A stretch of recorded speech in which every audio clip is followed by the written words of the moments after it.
Man, I haven't seen a rat tail in forever. Those are good times back in the '90s where you had that really tight little thin strip. That was good. Good I time. remember that, and my hair was so curly that I could never really get a good rat tail going because my hair was so curly it would just curl up and you'd never see it. I've honestly been thinking about growing one just because my hair like is so unmanaged to begin with. I might as well make it look really dumb and silly.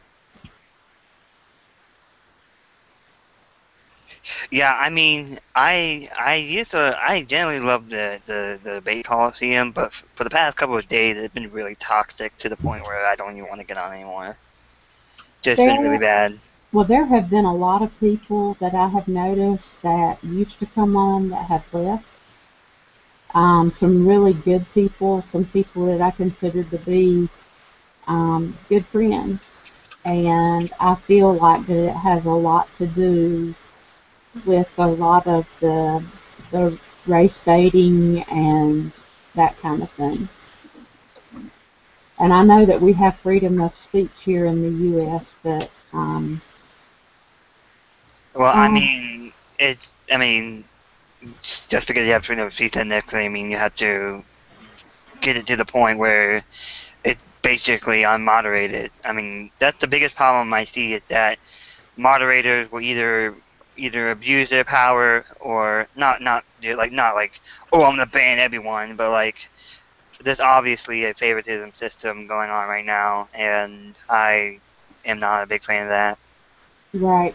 And I think they're even off air now, and I think they're probably still going at it. What's off air? The other hangout, Which um, which yeah, hangout is that? she tried to always Nadia tried to do the 24/7, so this would be This is 70. yeah The this would last be one was 70 yeah. 69. So I mean, I don't know. That's why I said I might leave because they're gonna be the people from the 69 channel will be coming over to number 70. Drew, you're so inappropriate. How am I I've got a, inappropriate? Dude, I heard you snickering. I've got a Chihuahua that thinks he's a Rottweiler. I wasn't even really thinking about it. My body reacted with laughter. That's how like perverted I am. Um, I I love that painting. It's so like enticing. It did someone is that dog really there or was it photoshopped? I can't figure that out. What are you talk? Dude, that's a lion, bro. Or picture. It's a lion. It looks like Yeah. a big fluffy dog. Well, if you click on it, you can actually get closer. Like click on the name. Okay, yeah, it is a lion. Look at Yeah, that. it's a It's debate it's coliseum. it's actually a real photo. My husband and I happened to be in a pharmacy this past weekend, and we saw. Well, he was thumbing through a book while I was getting my prescription, and he was going through that book, and he got my attention before we were leaving, and he said, "Look at this picture. Does it look familiar?" And it was a picture out of that book. Hmm.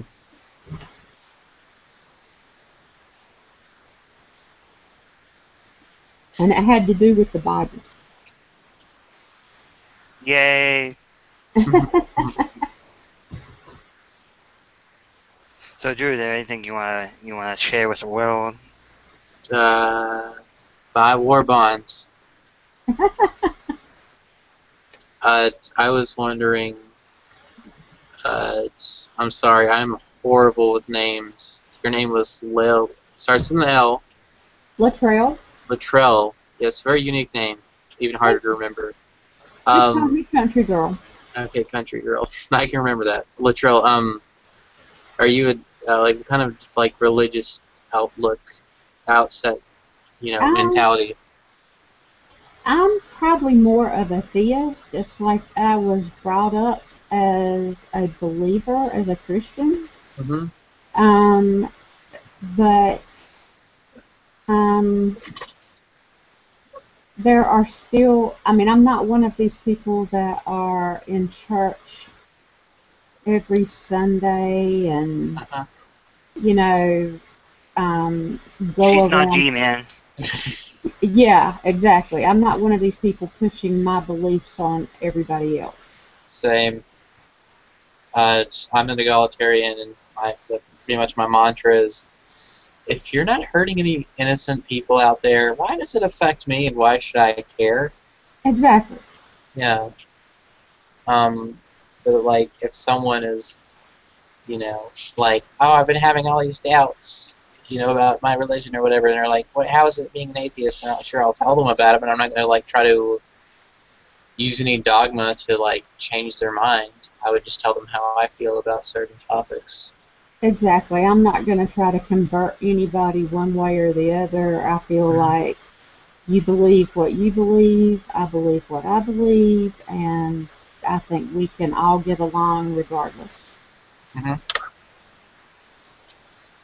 Amen. I guess that's why I can come into an atheist room and not have a problem with atheists because we're just all people. Mm-hmm. James, how did you meet Country Girl? Well, I met her through the Nadia. I mean, the debate coliseum is Nadia's like little handiwork. Yep. So I met most of the people I know from here. In I'm. fact, I know you from a Google Hangout, Drew. Mm-hmm. Yes, James is my disciple. And I'm better at you. And what? And I'm better than you. Oh. Well, I'm glad, Turtle, that he brought you along. It's nice to have someone else that's nice. Mm-hmm. You can call me Drew, by the way. Turtle really isn't mine. It's just Drew? yeah, Drew. Okay, well, it's very nice to meet you, Drew. Thank you. Likewise, Latrell. Thank you. Yeah, that's the only thing that I mean. If you get like a lot of nice or like a lot of respectful people, then the hangouts can be a lot of fun, especially when you're exchanging ideas. Mm-hmm. But lately, it's been kind of a screaming match between two Yeah. opposing sides, basically. Well, I don't like to be judgmental. I don't know. That bothers me.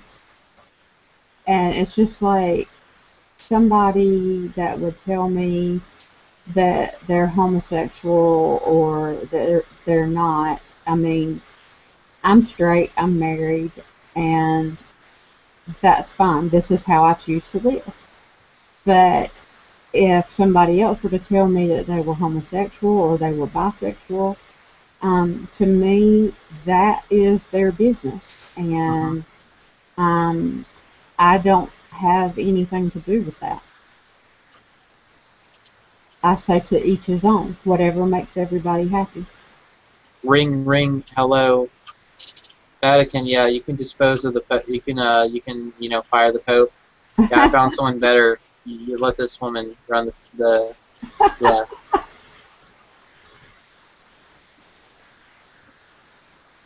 It's just like the different religions. I mean, Mm-hmm. there's so many different religions out there. Who knows what the right one is? How do you know what the right one is? I mean, who cares what the right one is? A lot of people do. I know, and isn't that sad? Yes. um, I could care less about somebody being Jewish or somebody being Catholic or whatever. It's like whatever you choose to be. Mm-hmm. I was I don't know. I was born secularist, and then I don't know. I kind of had like a hard spot in my life, and I'm like, well, I got to turn to something, so I don't like just give up and fail. So I became a Baptist, and I was actually probably sadder than I was when I was just regular secularist, and then I don't know. I got into the YouTube stuff with Mr. Epsilon and Amazing Atheists, and I just felt that that atheism aligned with what how I perceive the universe to be. So, How do yeah. you perceive the universe through? Rainbows and vanilla cough syrup. Why cough syrup? Isn't that dangerous? Yeah, that's the fun. You never heard of people like doing cough syrup Yeah, as I drugs? know, but I mean that's like so bad for your body. Yeah, well, I mean, it's just a dumb, like, throwaway joke. I'm not going to breathe too much into it. Well, Drew, if you ever feel like you need somebody to talk to, a shoulder to cry on, whatever, I'm here for you. Thank you. I don't know. I'm okay, I guess, right now. Are you, Drew? Do you want me to fluff your pillow up for you? No. Well, I've been down the depression highway, and it's no fun. I'm on the highway. And I've been at rock bottom, and I know how that is too. For me, it's not so much a highway as a perpetual, like, interstate of like, road bumps. Right. Mine is the Autobahn. Yeah, that he just goes around in circles. Well, I've had my share of therapy, and I will not lie, I take a lot of medication to keep me into being a halfway decent person. And the medication that I take, I know that I have to take it just as if I were diabetic or have high blood pressure or something like that. I can't miss my medication. Ooh. Will you get sick if you miss it, or will it, like... Well, it will make me sick. I did find that out this week. No. But I actually am considered to be bipolar. Ooh, I'm sorry. Yeah, and my bipolar is an anger potential type bipolar where um, I don't just get mad. I just see tunnel vision and I'm ready to lose my mind. Yeah, I've heard people tell me stuff like that, and Pretty much turned into the Incredible Hulk. yeah, Yeah. wake But up and you just, like, you have a giant hole in your house. yeah. And luckily I realized my issues before I got into a lot of trouble. I've never been arrested, but a lot of people with bipolar have. I've never been one that has been addicted to drugs, and a lot of people with bipolar have. Um, so it's a very finicky thing to have. Is this a recent diagnosis? No, I've actually been diagnosed probably a good 10 years or so now. Ooh, wow. But as long as I take my medication and um, take it religiously, I'm A-OK. And I can't say, they're not going to make you see rainbows and unicorns 24/7. But when they give you the medication, they want you to be a real person. Uh-huh. And that's what I am. I still have ups and downs, Who doesn't? but they're not the manic ups and downs that I had before. Mm-hmm. Jeez, that's like I'm sorry. Oh, don't I have my apologize. Don't own apologize. issues, but I just couldn't even This was just how I was wired. Yeah, And very true. that's how I look at it. And some people will say, "Oh, she's crazy as hell," and yeah, that may be true too. I can be, but like I said, as long as I take my medication and I do what I'm supposed to do, I'm golden. Yeah. James and I are a couple of macadamia nuts. Well, you're in good company, so don't feel bad. I do have, like you said before, like, you know, I have a mouthpiece. I guess there is something I would like to say, because I haven't really heard a lot of this from most other, like, people in hangouts. I'm a transhumanist. Now, what is that? In a nutshell, it essentially means that I believe that humanity's next evolutionary step would be artificial instead of natural. Right.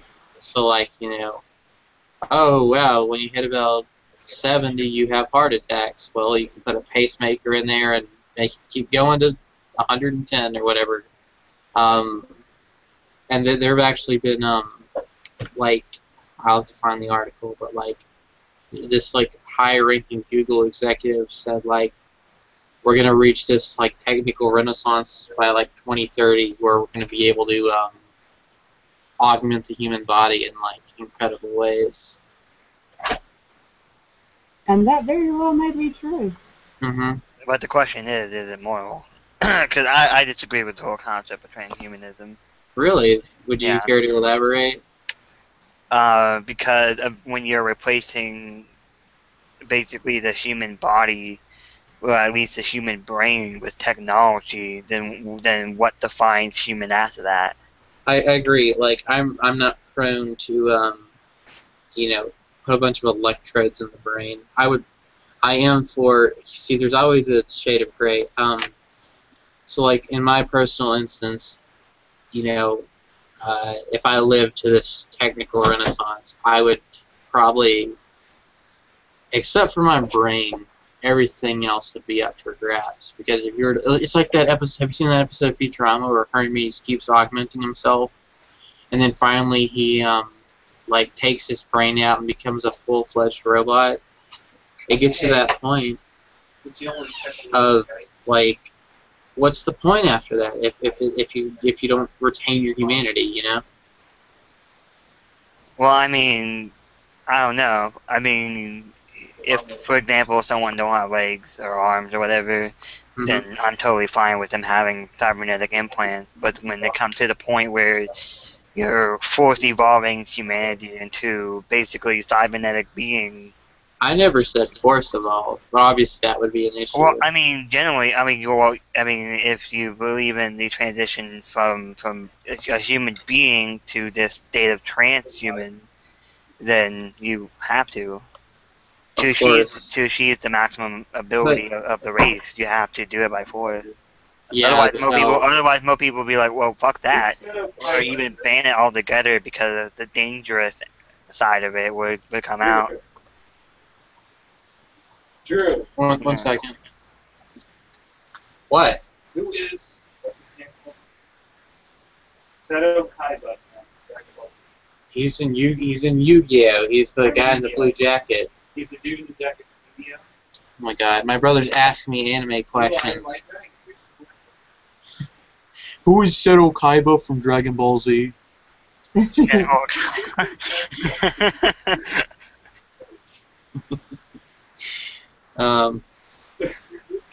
Anyway, I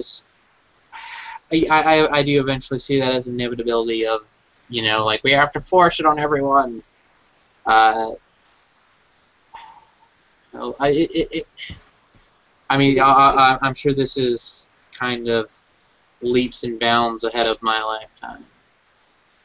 But maybe it will be a peaceful transition, and it will get to the point of a cultural norm where it'll be like getting your ears pierced, and no one will really, you know, it won't affect them. And I'm not saying that you have to, like, exchange every single, you know, cell for metal it could just be to the point where, like, oh, I have arthritis, get a metal wrist cuff thingy, bingo, bingo, done. Oh, you do? Yeah, but wouldn't that kind of destroy the existence of the original human race?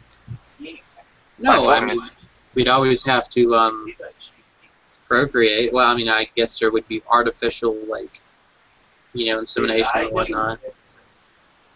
But we, until we create a device that can just literally spit out, matter, then yeah, we'll still need people. But I mean, when it gets to that point, it's like it doesn't even matter because we're pretty much have this God computer that can spit out humans or planets or whatever.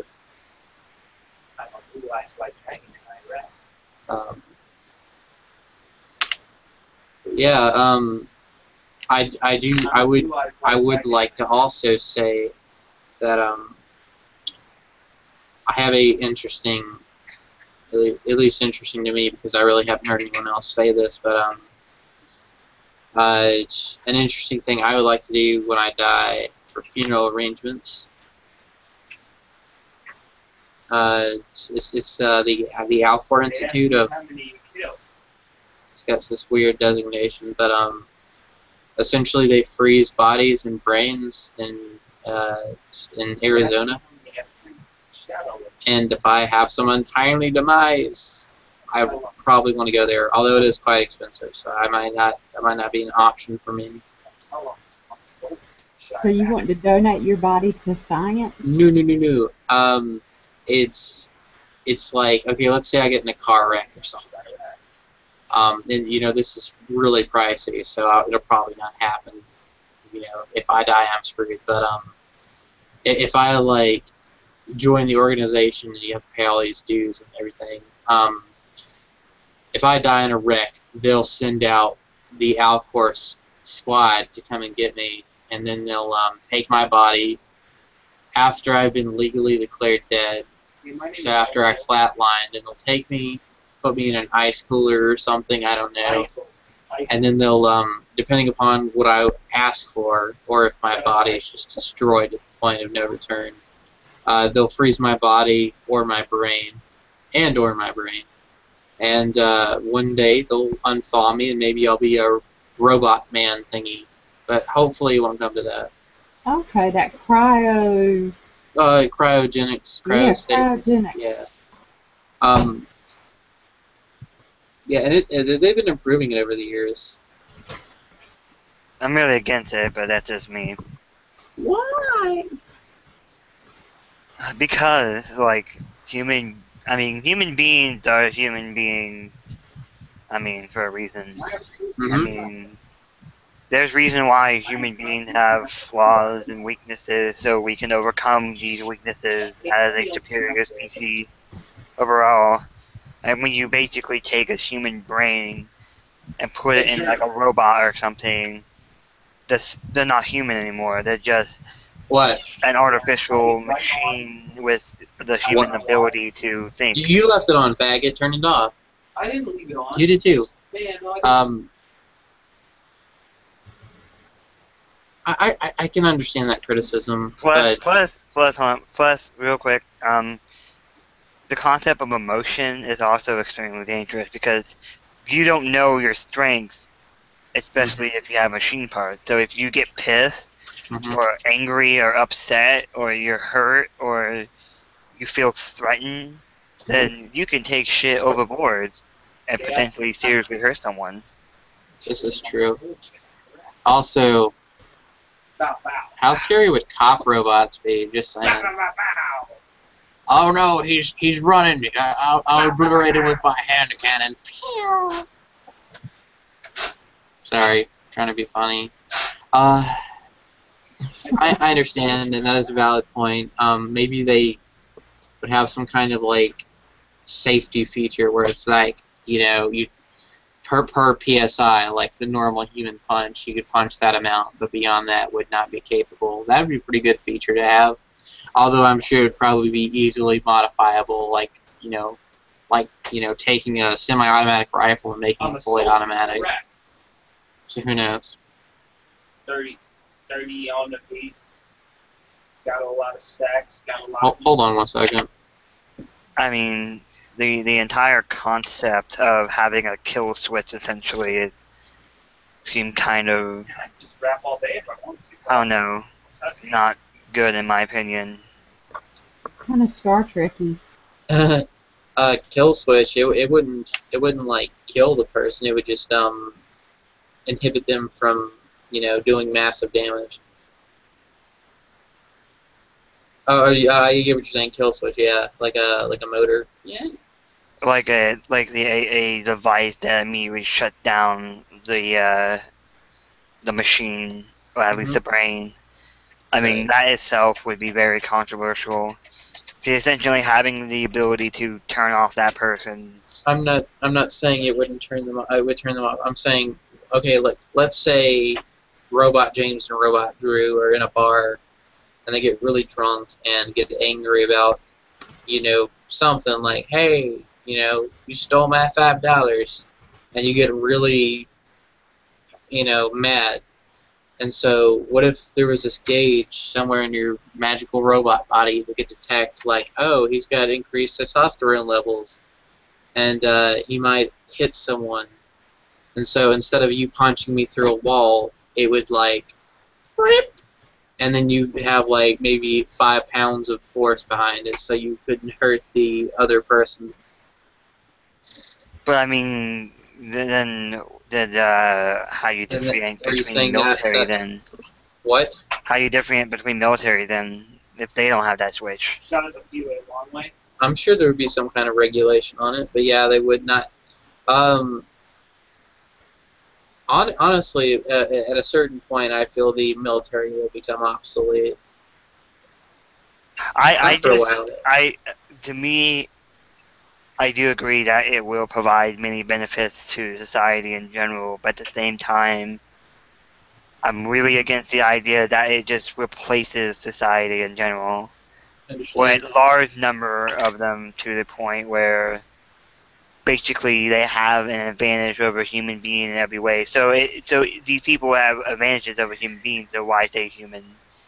So more people will feel coerced to join this movement and everything because they want to have the ability to do almost inhuman ability or anything like that. Hi, Nadia. But I mean, when that happens, I feel like we're losing the traits of humanity in general. Yeah. I mean, granted, I would probably classify myself as a radical transhumanist, but I feel that it would not. I feel it would be a peaceful step forward instead of some kind of like class war that it's always painted as in fiction and media. But that's just me. I could be entirely wrong. Hello, Nadia. How are you doing this fine day?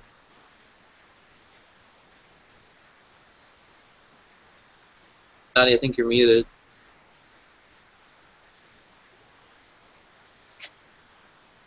This is my friend Drew. He's really cool. Hello. I guess I should turn my camera on. Hey Nadia, this is Latrell. We can't hear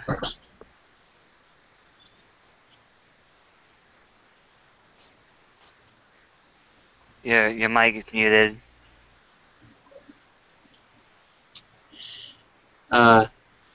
My camera's not working. Hello, Gus Bellinger. Godless Kafir.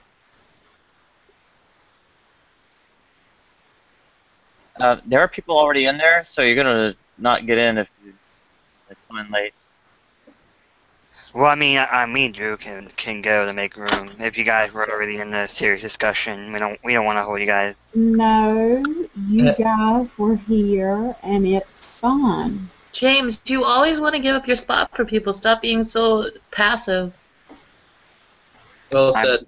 I'm passively aggressive. James, you better not go anywhere or you're going to make me emotional. Yeah, don't do it. I don't want to see what she's like when she's angry. That's right. You know I turn into the Hulk. An Xbox fiend has joined the call. So, I guess, I don't know what you guys were talking about, but we were talking about transhumanism. So, that's about it. Yeah. Pretty boring topic.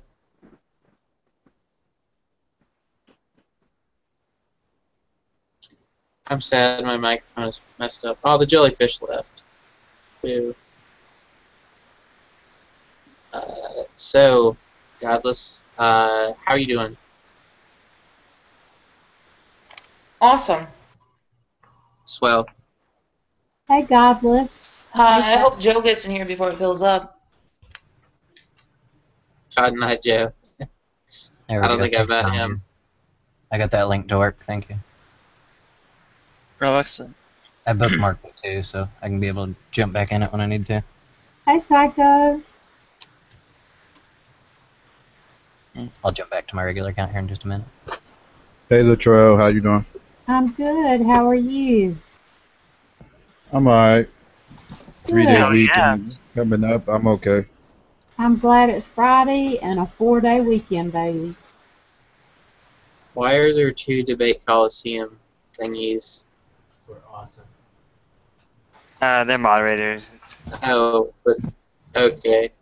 Yeah, that's what I said. I'll jump back to my regular account here in a minute. Okay, Not sorry. even giving me the link so that I could do it when I needed to. I couldn't figure out how to get into it if I needed to. That works. Xbox. I don't know about it being incoherent, but like nothing existing. It's hard for me to even comprehend that, you know.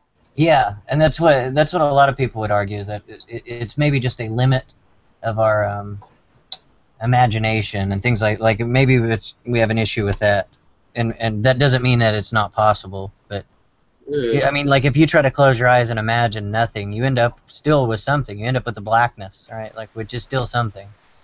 We can't. Right, that's what I keep thinking, like the black void, but that would be something, I guess.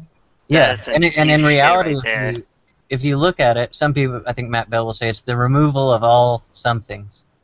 But even that's hard to comprehend, because usually when you think of, okay, there's a Pepsi on my desk, I can imagine my desk without the Pepsi, but I can't like, it's more that I moved the Pepsi somewhere, just out of my sight, right? It's not that the Pepsi's actually not there. It's just that I'm imagining it just out of sight, and I can't see it. So, Xbox, are you saying that you believe that nothingness exists? No, I'm saying that whole concept's actually an incoherent concept. Oh, okay, so you believe that nothingness cannot exist. Right. What about the vacuum of a black hole? Yeah, it's still something. Okay, true. I'll concede Like to that. when I say nothing, I mean like absolute nothing, where nothing obtains. Mhm. Absence of everything. Yeah, absence of everything. Mhm. Yeah, I don't believe in it either. Yeah, I've been trying to work on an argument. Necessitarian, right? I mean, Come again? I think that's kind of like what at least what I think of when I think of the universe being necessary, is that nothing seems to mandate the opposite to me. Like there can't be something without. I mean, there can't be nothing. It seems to me that there has to be, like the two.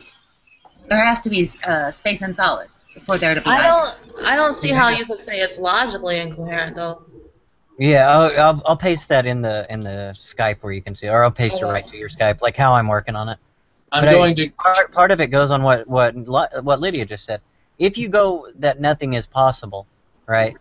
Then you could have there's nothing stopping something from popping into existence. But if you slice off nothing possible, if you slice off the nothing as even being possible, because if something exists, that there is no time where it didn't exist. Right? Might be a time where I personally didn't exist, but the stuff that makes matter, the stuff that makes things, there's no point that it didn't exist, because and it follows from it existing now. Yeah, see, I don't formulate it that way, but that's okay. Yeah, you can be wrong. It's cool. Wow. No, you can be wrong. That sounded good. No, I thought you were serious. Yeah, I did too. Aside from it being, if it's logically incoherent, though, I'm just kind of thinking out loud. Like, maybe the limits of, I can't imagine it because I am a mind looking at that nothing and thinking something about it, and that's something. All right. Does that make sense? Yeah, yeah. I mean, yeah, it makes sense. How you have to do it is place yourself outside looking at the nothing, which I would say is incoherent as well. Because Right. then if you're looking at the nothing, then the nothing is something. But can you be nothing? Ba-da-dum. I am both something and everything. I mean, nothing and everything. How's that? Let's do some koan.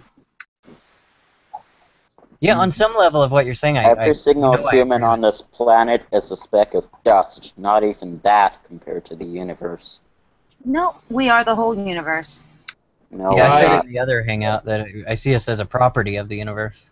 I am a man that has eaten himself into a quasar. I'm a feature of the universe. Right, yep. No, I'm not separate from it in any way because, I mean, there's nothing, Yeah, there's except nothing that about me compared to that is other than... compared to the cosmos, you're nothing. You're not even a speck of dust. I accept that entirely. If I conceive of myself as the limits of what constitutes me as being this human entity that somebody, like, if I saw myself as my quote self as that, then I would agree entirely. But I don't. Do you guys feel like I'm not claiming it's incoherent or anything? I mean, I believe it's true, but isn't it isn't it counterintuitive that we're gonna die and no longer exist? No, I will never die because the whole thing, the whole process. I am part of the process. I am the whole process. Right. Well, Yeah. I mean your consciousness. See, you're That seeing doesn't your matter at all. consciousness. You're seeing your consciousness as a separate thing from the universe. Yep, If I am not. you don't actually see it cohesive as unit. something separate of the universe, but just a feature of the universe, yes, that feature is going to just change. It's not going to cease to exist. It's just going to... The pattern that is identifiable as quote me will dissolve and turn into something else. Mm-hmm. But you know, it's like add it wasn't there before. So. Yeah, add lemon juice to water in a glass of water. Now, did the water cease to be there anymore now that you have lemonade, kind of thing? Like, if you pour the water down the drain, does it cease to exist, kind of thing? It doesn't. It just it becomes part of the rest of the water that it goes into. It becomes part of that now. You're separating, though. You're not adding anything. If you're talking about a human like separating from existence, then you're not adding lemon juice. Yeah, I don't see it. I see it more as like, okay, I always go to this one, and it sounds real. Sorry. No, when I said add the real quick, when I said add the lemon juice, I'm not saying that the lemon juice is actually something separate. I'm trying to show that it's not. Okay. But it is an addition there. Yeah. So I would go with like, okay, there's a Oreo. Take out the white filling. Oh, a whirlpool in a stream of water. And or if you like this one, I use it a lot too. What are you doing, Xavier? Oh, nothing. Just shuffling cards. Xavier hasn't learned yet that microphones pick up noise. I am sorry, Gus.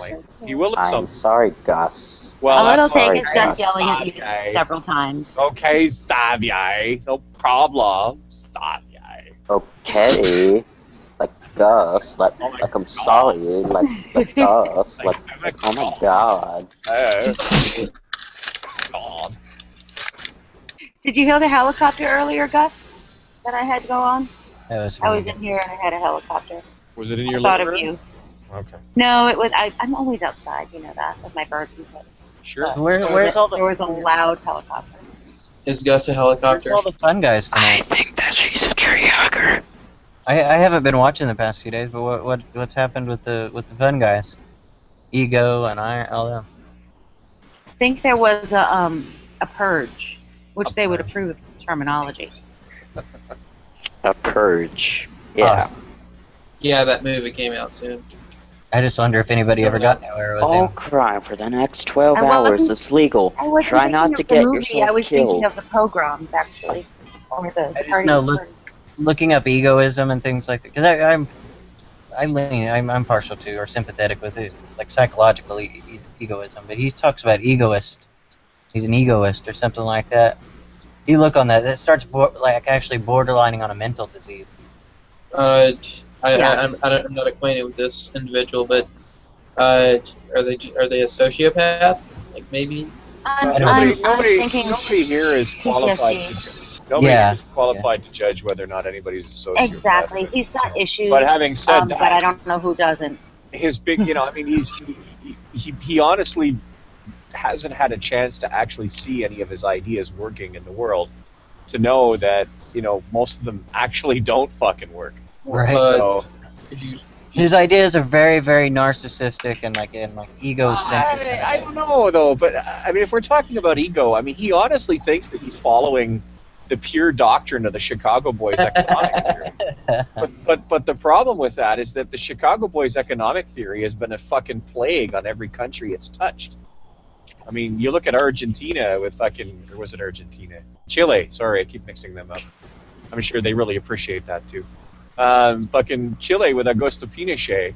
I mean, part of the reason that he had to have a military crackdown was because the Chicago boy economic style of fucking doing stuff, all of a sudden it cost you $500 for a loaf of bread.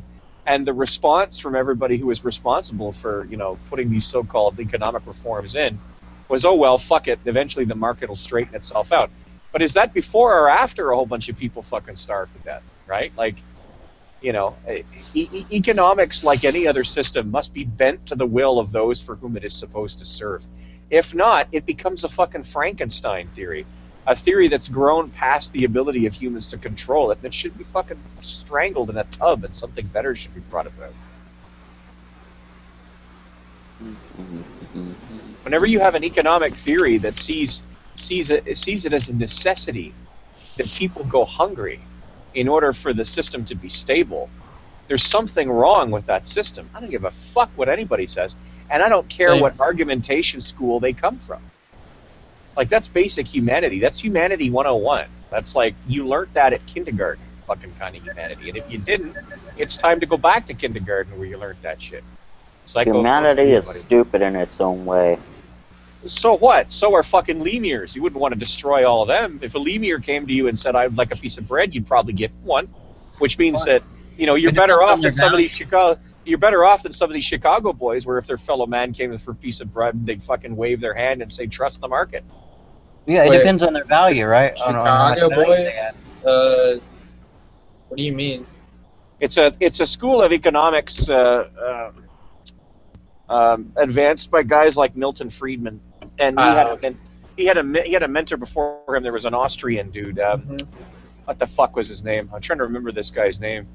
Come on, Nadia, you know every goddamn thing. Help me out here. What's that? Let's say it again. The Austrian mentor to Milton Friedman. Friedman. Well, Hayek and Hayek, exactly. Von Mises as well.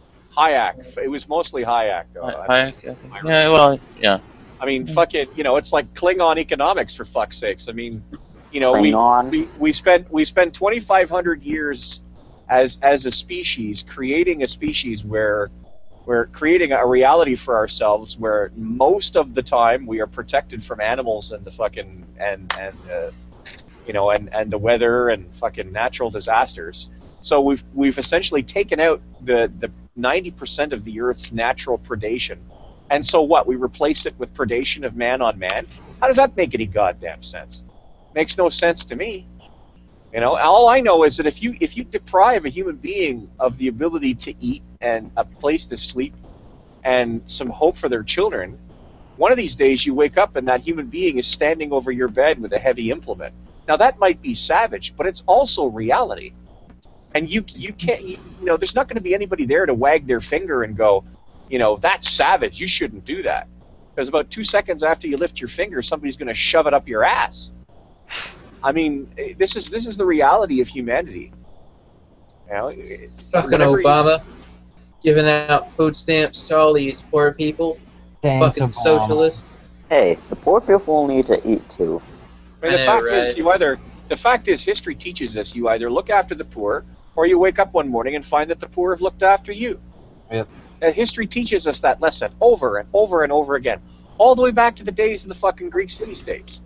Well, what if, like, look at this isn't the world, and I don't know if it's even possible, but Oh boy, here what, comes the what fun would you stuff. assume if we did have equal amount of resources? They're all equal at that. What kind of society would that look like? But here's the thing, though. Nobody's asking for complete equality. Nobody. Yeah, listen, no, listen, I know. I grew up amongst poor people. Okay, I grew up amongst people in the lower middle class and the lower class, and I say that as an economic distinction, not a qualitative one. Okay, I grew up amongst these people. Most of them have very prosaic desires. They'd like a house. Yep. They'd like a house big enough for their kids. They'd like a little bit of space in the backyard for the kid to run and not encounter a fucking brick wall. Yeah. You know, they'd like a conveyance, maybe two if both spouses work. They'd like a television to watch when they come home at night and they're fucking completely fagged out from working all day. Probably anywhere from fucking 10 hours to fucking 16 hours, depending on the new economic reality. All right. You know, they want a little security, bit like security of home and food. They want to open up their fridge and find something there, other than the fresh air. You know, and they want a little bit of hope for their kids, for the next generation, that their kids will either do better than them or at least be slightly more comfortable. I mean, I think a little like I was saying, like a little security that the house isn't going to be taken away, or that the food's you're not going to have enough. No, you're adding needlessly to the point. I mean, they want a house. Obviously, to have a house, they don't want it taken away. Xbox, like. I know. I was just summarizing what you said. No, I don't need you to summarize what I said. I'm doing a good job myself. I know. I was just thinking out loud. Jesus. I apologize if I threw you off. You know, most poor people don't want to be fucking insanely rich. As a matter of fact, most of them wouldn't know what to fucking do with it if they had that kind of money. You know, most of them would. Actually, if you take a look at the statistics on people who win a shit ton of money in lotteries, particularly ones that come from low socioeconomic backgrounds, most of those people are flat broke inside of 2 years of receiving the windfall. Yep. Because they have no idea what to fucking do with it, because they're not used to having money. Most of them really don't want a shit ton of money. They just want enough to be secure and safe and comfortable and go from the cradle to the grave without having to, you know, choose between prescription drugs and fucking food. Yeah. Like that's being not content is where what you say. I'm happy with content. Some people want to step up. What do you call it when you try to step up a class? Climb the ladder or whatever. Something like that. Fucking ascend or whatever. Of course. Station. You want to change your station. Social climbing. I call it. Yeah. So you want to change your station a little bit, right? And that's what people want to strive for that. But being content, like you say. I don't know why. I socially descended, and I'm much happier descended than I was ascended. Some people are like that because, as Notorious B.I.G. said, "Mo money, mo problems." Yep. Or was that Puffy? It was one of them, anyways. Yeah. You know, like mo money, mo problems. I mean, and some people are built to handle that, and some people aren't built to handle that. But most of the people I know who have a shit ton of money are worried about it constantly. Right. They are fucking. I know people just want to be content, right? You just want to be content with life, like. I know. Yeah, I mean, I'd rather be at a slightly better place where I could afford my vacation, you know. But at the same time, I am not ashamed. I don't have. I'm living more consistently with my values than I was. So.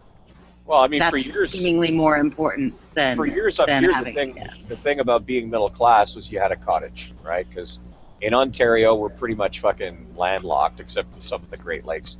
So you had a cottage up in like northern Quebec or southern Quebec or whatever, eastern Ontario. You had a cottage, and that was that wasn't even a residence. Christ, a lot of those places had an outhouse, for crying out loud. You couldn't live there in the wintertime. But you know, I mean, that's a pittance compared to, you know, a situation where in the United States, I mean, there is a rapidly diminishing middle class, And so you have, you know, the 1%ers that have a shit ton of money, and then everybody else has got fuck all. And fuck all is becoming less and less and less. I mean, this is, you know, I mean, I know some people who study. Oh, I'm sorry, that was a mistake. I'm sorry, didn't mean to do that. I just wanted to mute you because you were, I don't know, playing with your luggage or something. But you know, it's most people. I mean, what did I hear? Somebody fucking told me. Oh yeah, I've got some friends that compare what's going on in the United States to pre-revolutionary France.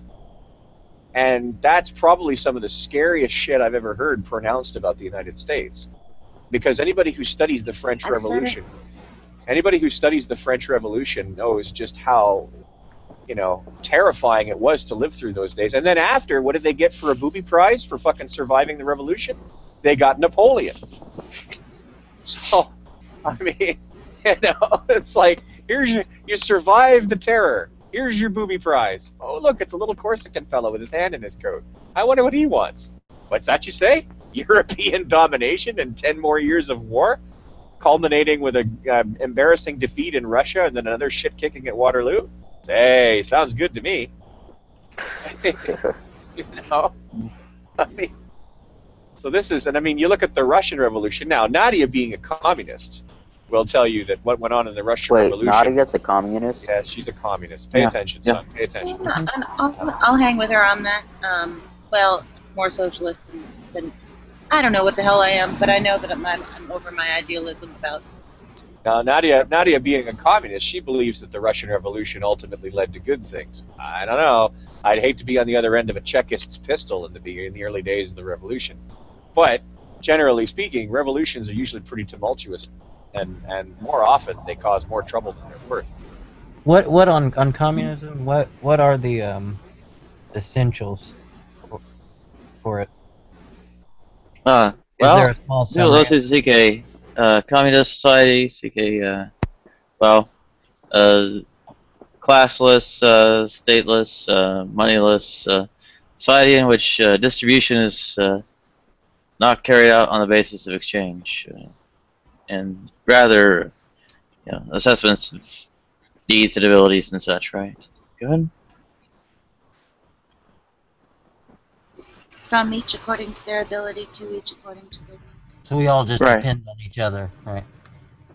Well, wraps it away. Yeah. Right.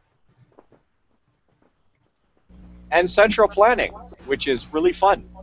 Let me tell you. What are the cons? I guess. What are the negatives for central planning? Which is like what's the issues with central planning? Like, well, you don't have to get into detail. It's really hard to work on a large scale. Really hard. I mean, really easy on a small scale. Really hard on a large scale. Well, to complicate it a bit more by way of fleshing it out, it's far easier to have a loose-knit confederacy of individuals who control resources, or individual groups who control resources who have the same rough aim, than it is to have one single monolithic organization that may not even be capable of understanding in real time what's going on with the outlying providers. Trying to it's like the old joke Xbox is that if the Soviet Union ever took over the fucking Sahara Desert, for 20 years there'd be nothing, and then afterwards a shortage of sand. Right? Like that's the old joke, right? That's not me. I didn't invent that joke. That was Russians that invented that joke. So never mind making that face, Nadia. I see you making that. Well, I think Nadia poses that if she can explain, I think she posits that, because I was saying that we'd almost all have to be robots for this to work and all have the same ideas, but Nadia actually, I think, poses something along those lines, but more on the genetic end. Well, I think that I don't think that I'm going to speak for you for 1 second. I'm sorry about that. I think that you're positing a more evolutionary, like it will evolve into that, and it's not going to be something that should be imposed. It's something that people will eventually come to. Right. It's sort of an inevitable end, instead of something that somebody's going to impose on the world. At least that's the way I understand the thing. Go ahead. Well, it's kind of foggy as to whether, you know, inevitability, despite what people want, is in play, given that, you know, we are, I guess, critical minds, brains, whatever you want to call it, you know, ends up being something of a force that shapes all, I guess, this next generations of ourselves. So, what do you do with the people that, like, during that, let's say that transformation kind of takes place over some time, what do you do with the people that it doesn't take hold on? Shoot them. Yeah, What are they doing with people like them? us? What are they doing with people like us? Ignoring us? I just said what they're doing with people like Gus. Well, I mean, it like, might hey, work, right? Like, if you just kill off all the people that have different ideas from you, it might work. Well, I mean, you know, presumably a neo-communistic society would simply encyst us away, ENCYST, us away from the body politic in general and the proletariat by essentially making us irrelevant within our own society. I mean, we could natter away all we wanted, but we'd have no thrust and no vector to use it in because the rest of the population would be suitably brainwashed, or I mean, indoctrinated correctly on the correct modes of party thought, and therefore our voices would simply end up lone farts in a windstorm, and we'd be allowed to live out our lives, you know, in Solzhenitsyn-esque fucking glory, in a shack like somewhere, peasants, or in a shack somewhere with a bottle of vodka and a fucking cigarette. Yes, is that what you're saying? Well, oh, that's like you'd almost have a interesting way peasant to put it. population. What? Well, I mean, think about the way that. Is that what you're saying? I wait don't- till let Lydia go, and then I'll. Oh. No, I was just saying that. I mean, think about how much weight the voices of the left have had over the last, I don't know, since the since the Cold War started. Voices of With the like out there, and that would be comparable if it were reversed, I guess. I was asking In you guys. Were you saying this would be like you'd end up with a small peasant population almost? No, well, that's got nothing to do, like your social status, like your. I mean, you got to remember again. I mean, a communist system doesn't have class, right? So, I mean, I don't mean it doesn't have class.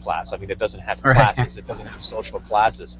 Right. So, like your stations. So the fucking yeoman farmer out in the sticks picking shit from between his toes would be given the same degree of social respect as, you know, the doctor, right? Like that's a necessary tenet of progressive party thought, as it were. So even if they didn't go with the party thought. Well, I mean, you know, I mean, are you talking about whether or not these people would be sent to gulags? Probably not, because you have to remember that, you know, many of the excesses of late Leninist and Stalinist Soviet Union were born out of a brutality of the times, right? So, and that doesn't excuse it; that just explains it, right? Right. Everybody in Europe was looking to fucking off their enemies. Everybody was doing it. I forgot all about gulags. You know, so, I mean, I don't think they'd send them to gulags. Now, might they send them into a sort of a segregated system whereby these people were given their own communities and told not to come out of it?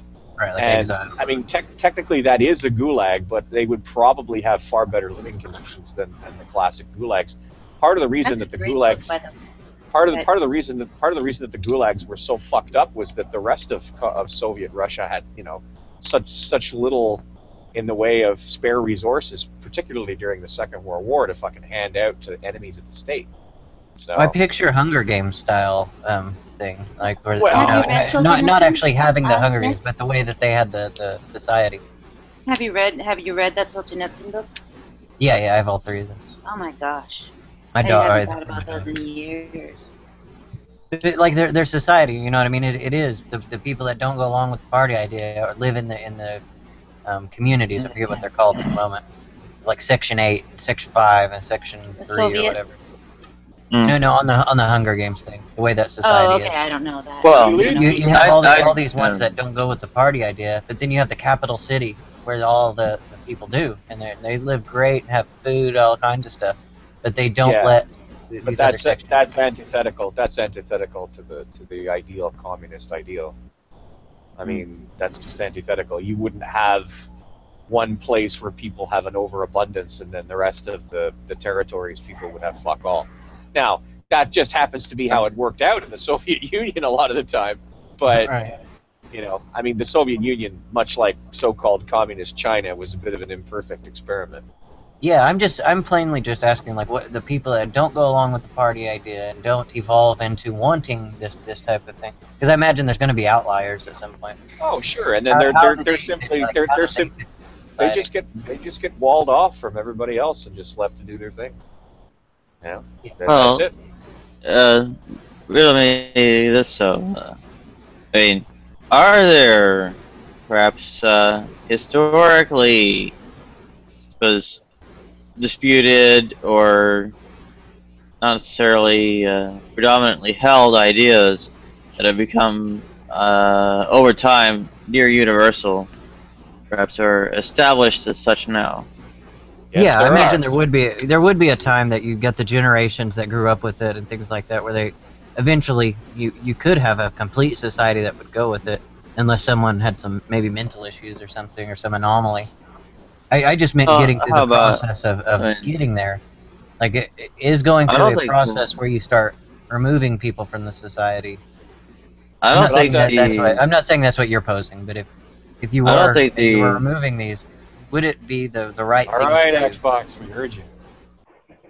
I don't think the say Otises or similar against things like I don't know, torture or pedophilia have I mean demanded that kind of issue, at least outright. I mean, they said there are those who might dispute the two. I mean, they're relatively small fragments of people we end up not really, seeing as something on the scale you're speaking. Go ahead. Right. It seems to me that people could it's very conceivable that people could find it just as abhorrent to think of someone else starving.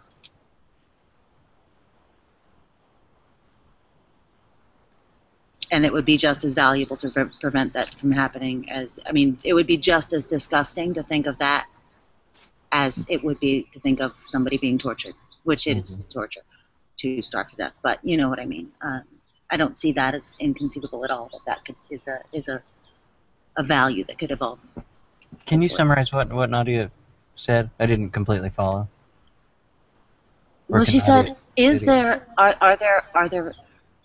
are there mores which have come into being which are held nearly universally, such as the abhorrence that one feels when one thinks about pedophilia or torture? And while there are people who do think that those things are okay, they are so marginalized. Yeah. And they are, I mean, it's not like we have to throw them in tanks. It's just like, you're just wrong. Yeah, no, yeah, that's what I meant by anomalies. And I'm saying that I think that it would be completely conceivable that a similar abhorrence could come about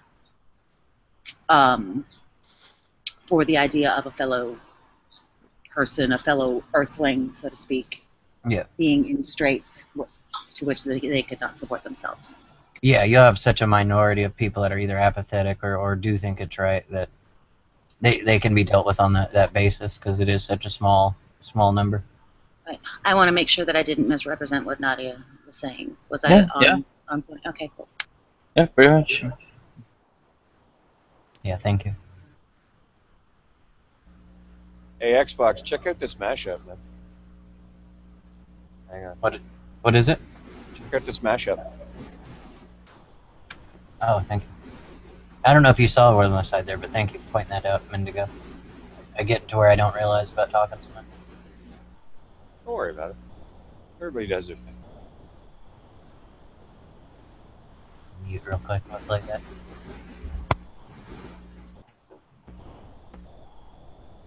Oh, I put a fun hip hop song in the side chat too about guillotines. Gus can listen to. About guillotines. Yep, it's Boots Riley and the Coup in their song "The Guillotine." Sounds like a hoot. It's a fun little video. Hey, Psycho.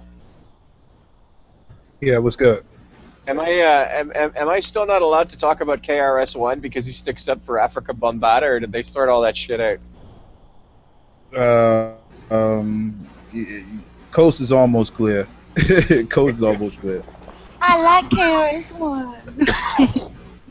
Yeah, he was I wrong like for Boots that Riley. though. But I like Boots Riley better. Yeah, apparently Africa Bombata is a bit of a diddler, which is really fucking disappointing.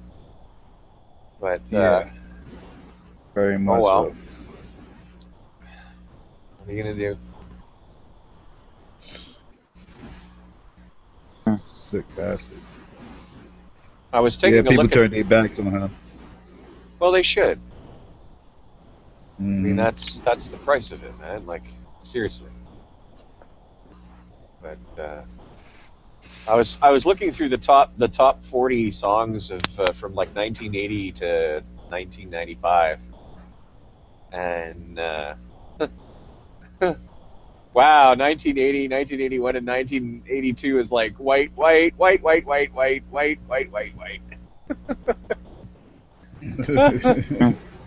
It's like What years was this? You said the 70s? 1980 to 1995. Well, if I'm not okay. mistaken, 85 was like white as can be, because I think Nina was like their big song, and they're a German band. That was 84. Oh, It was my late bad. 84. Yeah. Although New Edition did come out with their "Cool It Now" in '85, right? You got to cool it down. That was before. That was before. It was before Bobby Brown decided to do a backstroke and heroin for 10 years. Yeah, Bobby's a mess. What year did September by Earth, Wind, and Fire come out? The what? Which? What? Earth, Wind, and Fire. When did September come out? Oh, that was 78, 79, Really? I think. I thought that was early Yeah. 80s. No. One of the last songs ever released to hit the charts from Marvin Gaye was out in 1981. That was "Sexual Healing." Yeah. It's hilarious, eh? Marvin Gaye releases a song called "Sexual Healing" in '81, and nobody bats an eye. George Michael releases a song in '85 called "I Want Your Sex," and people go fucking crazy. I just don't get it. I don't know. It's like, you know. Well, that's because Marvin Gaye's straight. Oh. Double standards and hypocrisy. Yeah, but you know what though? I don't think it was widespread knowledge that George Michael was gay in '85. I think they had. You remember that? Rumors. Because you remember that time they caught him in a bathroom in L.A. trying to. Yeah, that was after '85. Yeah, but yeah. Yeah, they caught him in a bathroom in L.A. trying to fucking do the old understall pass, as it were. Mm-hmm. But yeah. And then it's like, let's go outside. I think. Well. Gotta get I up think to get they. down. Sorry. Gotta get up to get down, Nadia. Gotta get up to get down. I remember that song somewhere. It's not as bad as Peter Wolf or whatever. I forgot to remember to forget. In the absence of security. Peter Wolf? Peter Wolf? Yeah, that was Lights Out, Flash, Flash, Flash. Oh, you mean the Jay Giles band? Oh, okay, no, you're right. He'd left the Jay Giles band at the time, and he was doing his solo thing. Yeah, so we didn't have to listen to how his angel was the centerfold. Or the freeze frame thing, right? Yeah, I didn't have to listen to freeze frame either. Yes, indeed. Yeah, I remember that shit. And of course, what is it? I think it was like it was like, well, I mean, Hard Blondie stuff. Oh yeah. Hard Glass would have called me and all that. Yeah. Yeah. I remember that stuff. And it might have been before, but I mean, that's really started to hit my limit. Like, my mom used to put the ABBA. I probably won't remember anything from like the, first half of '78. So my mom used to bring the fucking ABBA all the time, man. Fucking ABBA, and ABBA fucking some more. Yes, Jesus. And I feel sorry for you. Dad and fucking Juice Newton, man. Just call me Angel. oh, just Angel Morning. Oh, it never stops. Oh, it's terrible. The pain. Oh. It's like fucking Gambler by Kenny Rogers. Yes, the Gambler. Trying to do some kind of country music. Every time I hear that, all I can think of is the Muppet Show. And Elvira by the Oak Ridge Boys. That was the worst. No, I'm so sorry. Oh. Or what was the other one? Wasn't that a party by the Irish Rovers? Did you have to fucking get subjected to that? No. Oh, what was the other Juice? What was the other Juice Newton song? Oh, I'm playing with the Queen of Hearts. Yep. Queen of Hearts. Oh, that one it wasn't quite as bad. I mean, there's some bad stuff where they're trying to do some kind of like, what is it? Make country music like accessible or something to the rural population or something, and it's just everybody was gagging on it. Oh, so you must have hated Eddie Rabbitt's "I Love the Rainy Nights." You remember that one? I love the rainy nights. Shut up! Thanks for that mashup. That mashup is pretty cool. You like that? Good stuff. Yeah. Oh. And then. Oh, you remember what was it? Was it Call Me or something that Fab Five Freddy was in the video of? Fab Five Freddy? Who's Fab Five? Yeah. Fab Five Freddy used to host Yo MTV Raps. Oh, okay. That's he was in the Blondie song, right? Is that what you're talking about, Nadia? Yeah. Blondie. Yeah, it was Blondie. Yeah, it was a Blondie video he was in. You're right. Oh, dear. Yeah, the late '70s, early '80s was a weird time for a lot of music. It's like you could see. Oh yeah. You could see the different genres just beginning to take hold. I would prefer the '90s music. Over here is a little heroin, and there's some cocaine. Well, Blondie. Yeah, you're actually old enough. You probably. Oh, sorry. What did you say? What did you say, Nadia? What did you say, Nadia? You're probably old enough to or we're old enough to actually remember more detail regarding Saturday Night Fever than just it kind of existing. I know. I'm the same age as you, right? How do I not know that? Yeah, I was born in '80. But I'm the same age as you guys. I'm 41. I don't remember that. That's because I was culturally ignorant until I was like 12, I think. Every goddamn time you turned on the radio, you had to listen to something off of Saturday Night Live. Yeah. You listened long enough. Fucking Saturday That's Night. I remember. Yeah, the thing that kills me is I can't remember frigging anything about Renee Richards going around. Yeah, Chrissy Everloyd. Yeah, I heard about just her standalone, whatever she was doing, but not anything where like Renee Richards was challenging her or anything rolling off of the big endorsement or whatever it is she got from Billie Jean King. So it's like, hey, wait a minute. Hey, Nadia. Now, I apologize because now I know how you feel when we start talking about like '80s pop culture stuff. Yeah, well. Oh, I remember 80s. At least the first half. I mean, that's awesome. See what I mean? Oh, I might as well jump, or well, depending on where you were, it was I might as well hump.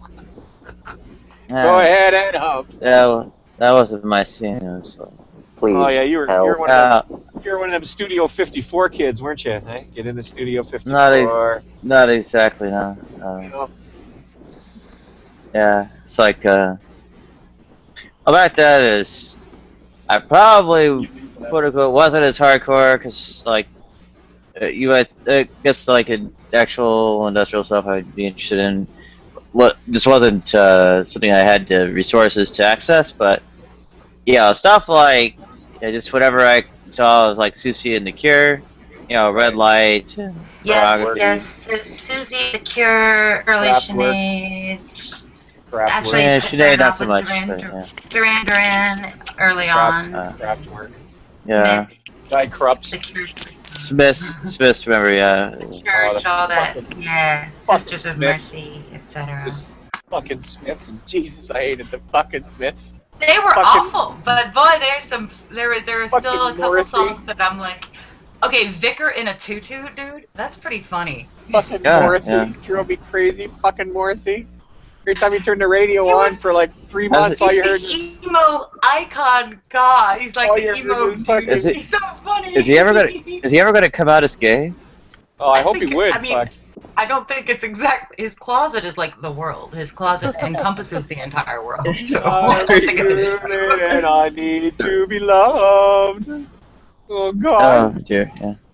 You say you don't like the Smiths, and yet I hear you singing them. Yeah, but here's the thing, though, okay? Like, when you lived through the 1980s, you had about, I don't know, 30 songs on the radio at any given time that received constant play.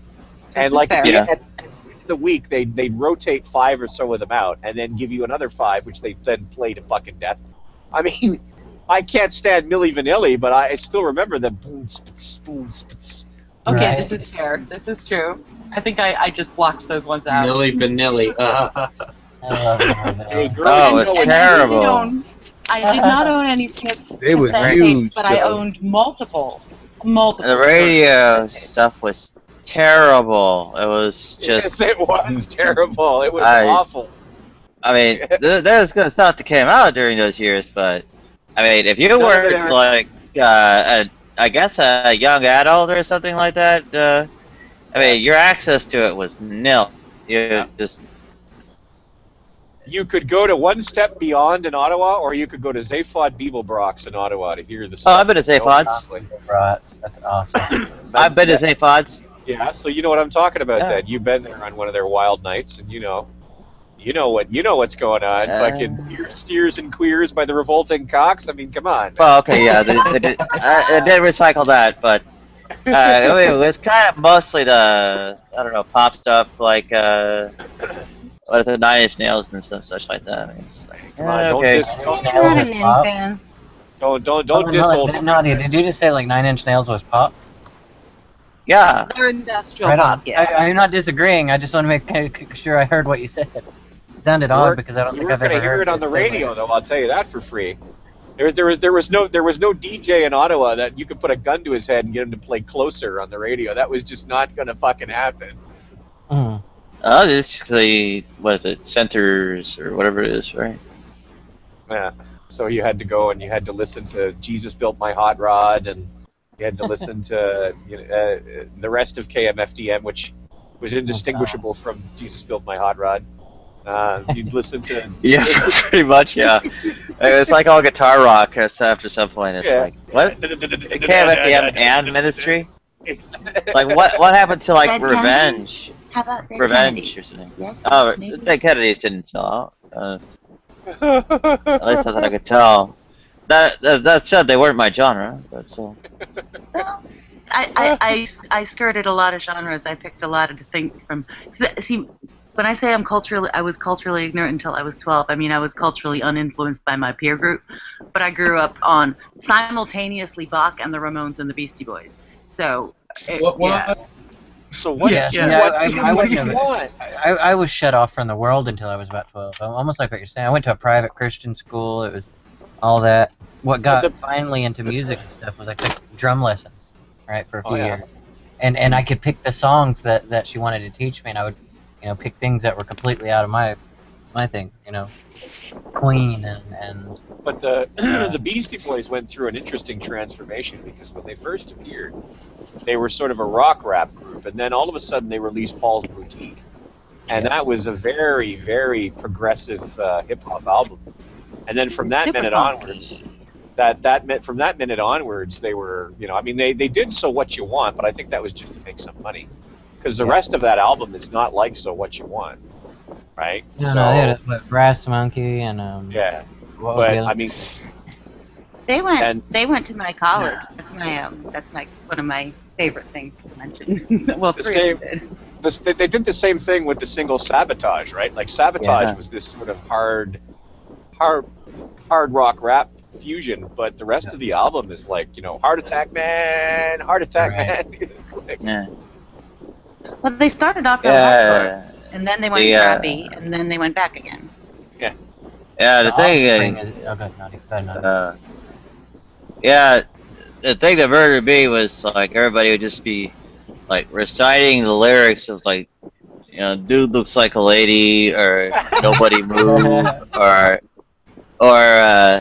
yes, the funky Cole Medina verse. Funky Cole Medina, Tone Nice. fucking Yeah. love. Yep. Tone fucking Well, you love. gotta remember the right verse to these things.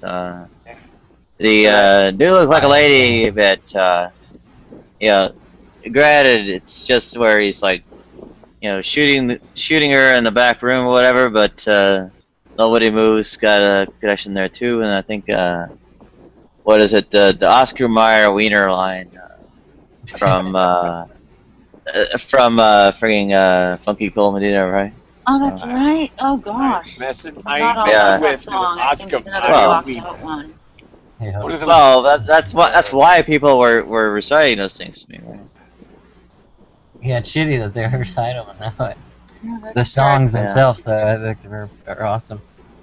Now, what I do remember the lyrics to, unfortunately, is almost every single hair metal song that can be named. Every nose has its horn. Rock ballad. Exactly. I somehow around between the ages of 11 and 12, that was what my classmates listened to and sang on the bus, and it was always on the radio. She's my cherry. Now that the album, and here you go. The first concert I saw was Warrant, and it was the album before that one. It was the album before that one. Oh wow!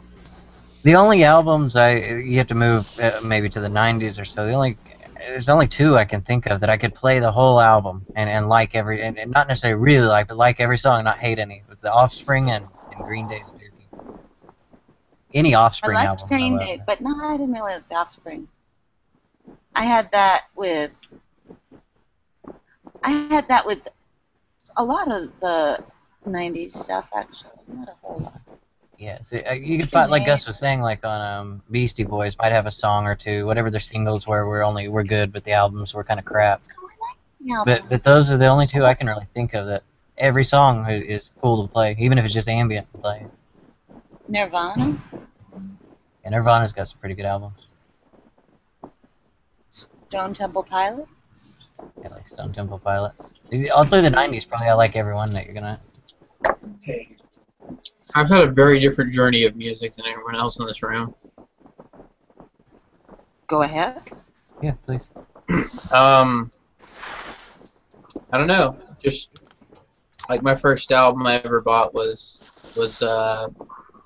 Make Believe by Weezer. Oh yeah. Weezer, I love Weezer. Yeah, that's in there. A lot of that college rock or whatever you call it. It's awesome. Dave Matthews. Mm-hmm. Oh, I don't like Dave Matthews. I like the college rock stuff like that. I did not. Right. I went to boarding school, to prep boarding school, so it was like that whole Dave Matthews-y, fishy stuff. I was like inundated and kind of grossed out. A lot of people hate it. I was like, "Fuck you, Smashing Pumpkins." Yeah, love Smashing. I forgot about them. That would be another album that I could listen to their anthology without flipping anything off. I love Smashing Pumpkins.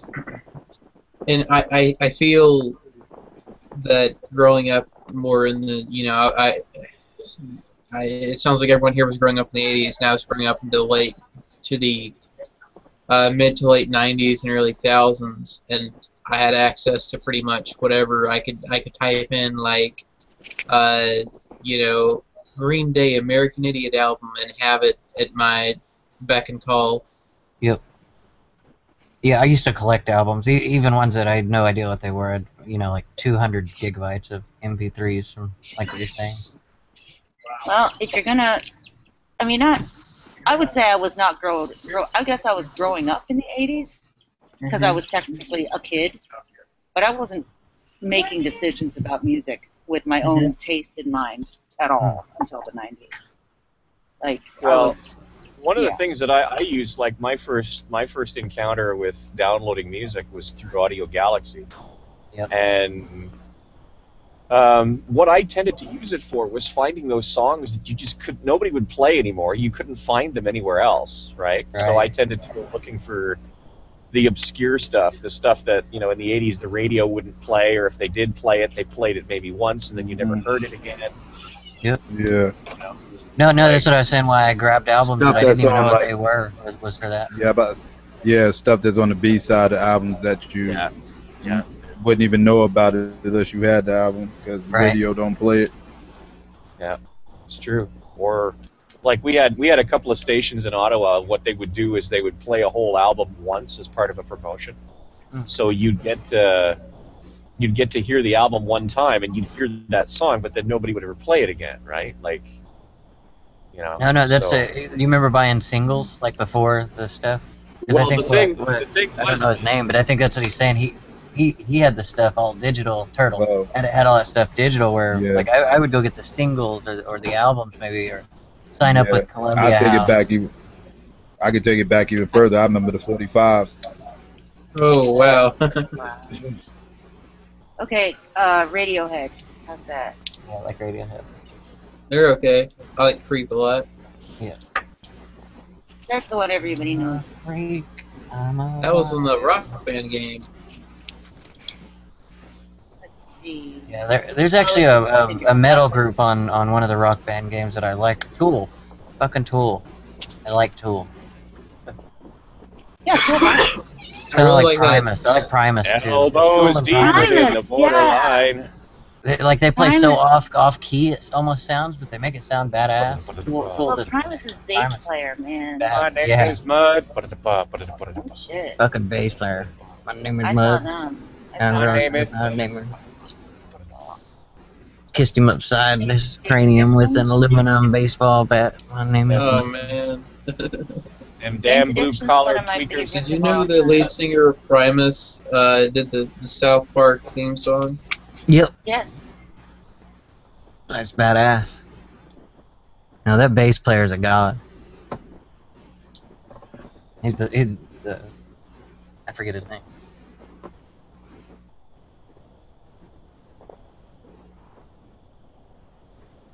And their videos help too. Tools and Primus, their videos are just some of the best. Who'd you say? Lydia? I didn't say anything. Oh, I said Jane's Addiction in between there somewhere. Oh, Jane's Addiction, yeah. I don't know why I'm saying I went through the rap stuff too in the 90s. Snow, fucking Vanilla Ice, Dr. Dre, Snoop Dogg. Do what? Yes? Detective man stabbed someone down the line, and they keep boom down. I took great pride in learning all those words when that song came out. Oh, ma. You stabbed someone down the lane. Keep boom boom down. Keep boom down. Somewhere down the lane. Ing hoy, ing hoy, ing hoy. That guy was a fruit. That guy was a fruit. I swear to God. Jim Carrey took Canadian the piss. Treasure. Come on, guys. Yeah. Jim Carrey took the piss right out of him on In Living Color. It was hilarious. Yeah, compared him to Popeye.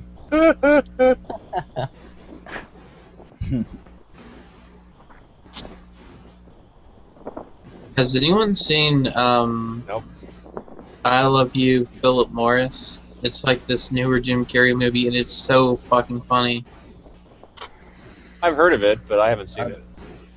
I haven't seen a Jim Carrey movie in so long. Yeah. It's I think the last Jim Carrey movie I saw was Bitten. Cut out, Nadia.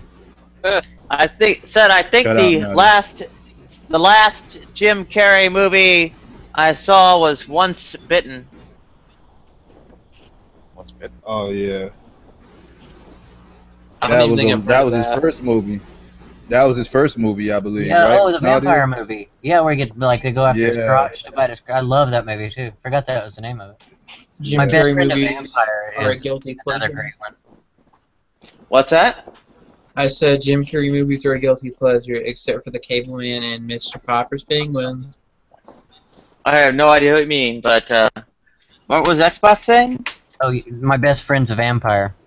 Great movie. The Dr. Wilson on the house show, his best friend is the actor in that.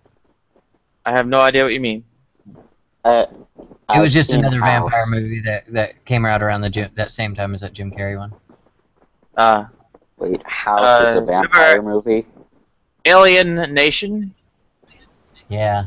That was bad. That was like they put some kind of like, you know, what do they call that? Like ball, the head covered in trying to make it look like a ball with like spots on the pattern or something like that. Weird leopard spots. Yeah, they just like say they're aliens. It's like, what? That's really They were fake. coming to try to. I forget the whole plot, but they were trying to come migrate here or something like that. Like they were trying to intertwine with humanity. They got drunk off of like spoiled milk. Nadia, did you ever listen to any Ani DeFranco? Do I? Have you ever No. listened to her at all? No?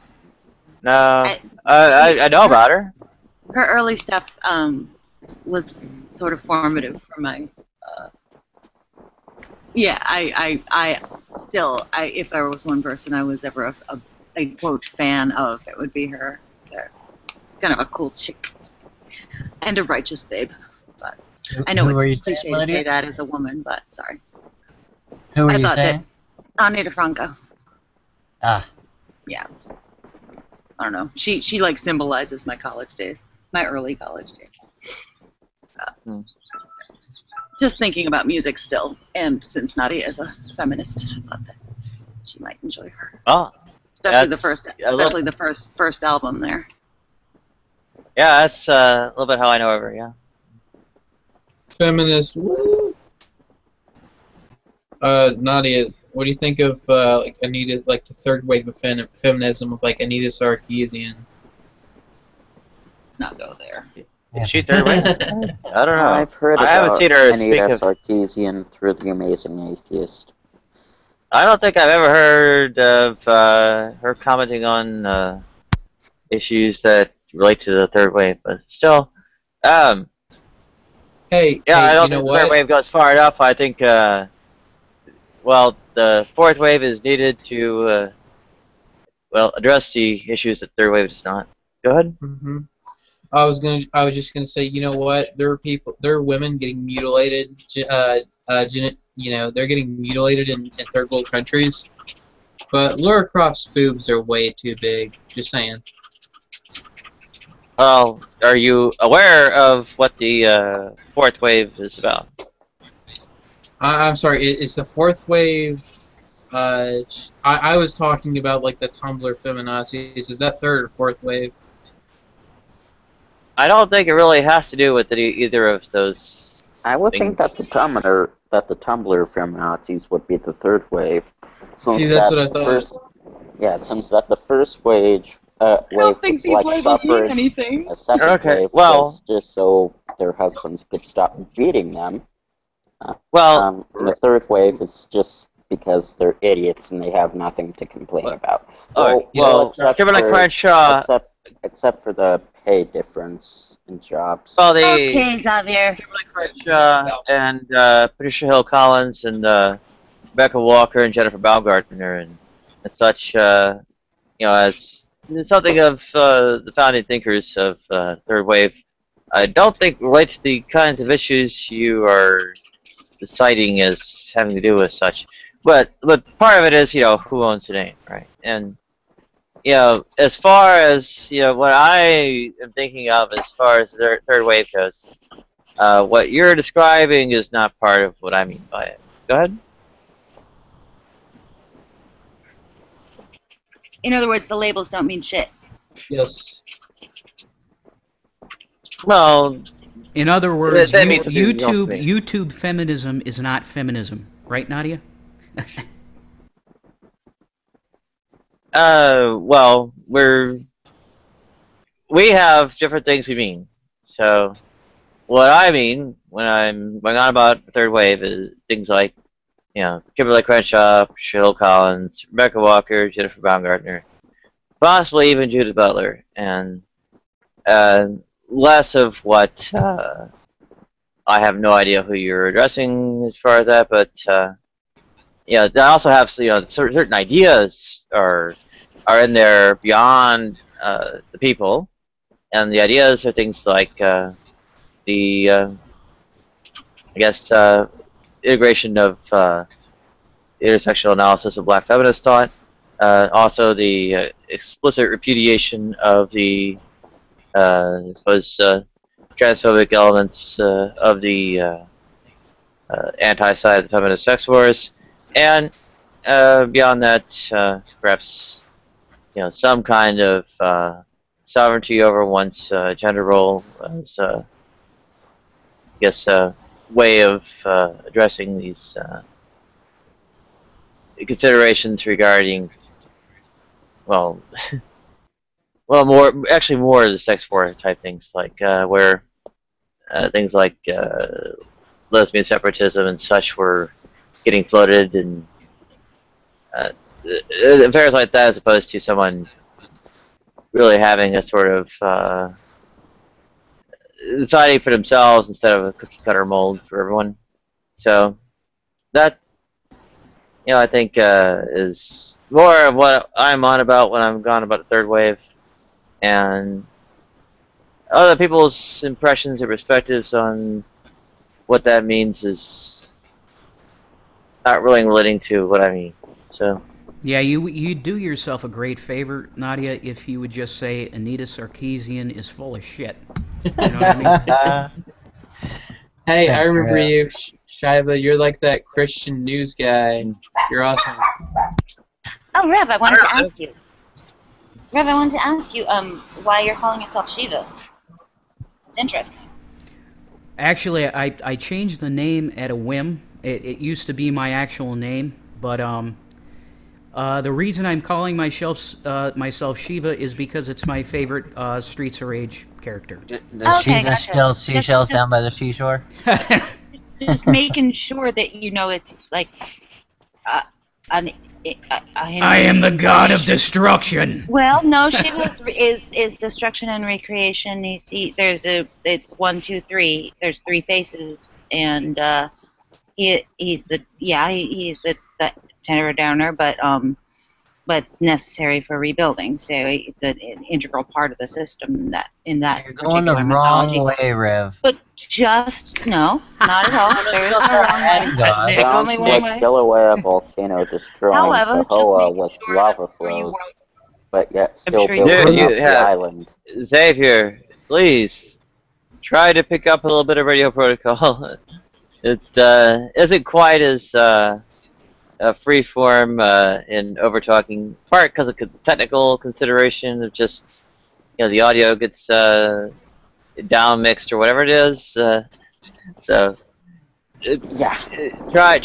and pick up a little bit more of the sensitivity to better points to chime in. Go ahead. Yeah, what she's saying on here, on the live feed, it mashes up the audio when people talk like that. We can hear each other kind of in here, but anybody watching can't. They can't understand like what you're saying. It ends up mashed up with what someone else is saying. Even we in here end up taking a bigger hit than what you would get just person to person too. Yeah. So. Yeah. I'm sure you're aware of that. I just wanted to make sure you're aware of it, seeing as you're rather committed to one particular tradition of religious thought. Didn't want you to be inadvertently representing another. I don't take this shit seriously, so. Well, see, that's why I said you're moving the wrong way. Rev, that's why I said you're moving the wrong way. You don't start adding gods. You need to remove them. Got you, Nick. Thank you. Combat character too. All about adding. Hey, Rev, what is that glorious picture that you have there? It looks like some Street Fighter crap. Yeah. It's like Shiva. Devil Dragon. It's like Shiva. Devil Dragon. It's Shiva from Streets of Rage. Oh, cool. Very 80s. Streets of Rage. Yeah, I remember Streets of Rage.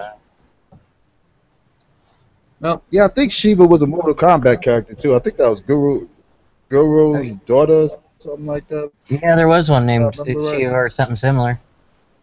I'm gonna look it up because I love Mortal Kombat. Yeah, I think it was Guru's daughter. Shiva was, yep, that's right, the female Goro. You got it, Psycho. Gotta go. Bye, everyone. Catch you later. Cheers, Xavier. Yeah, the four-armed, big, muscly chick.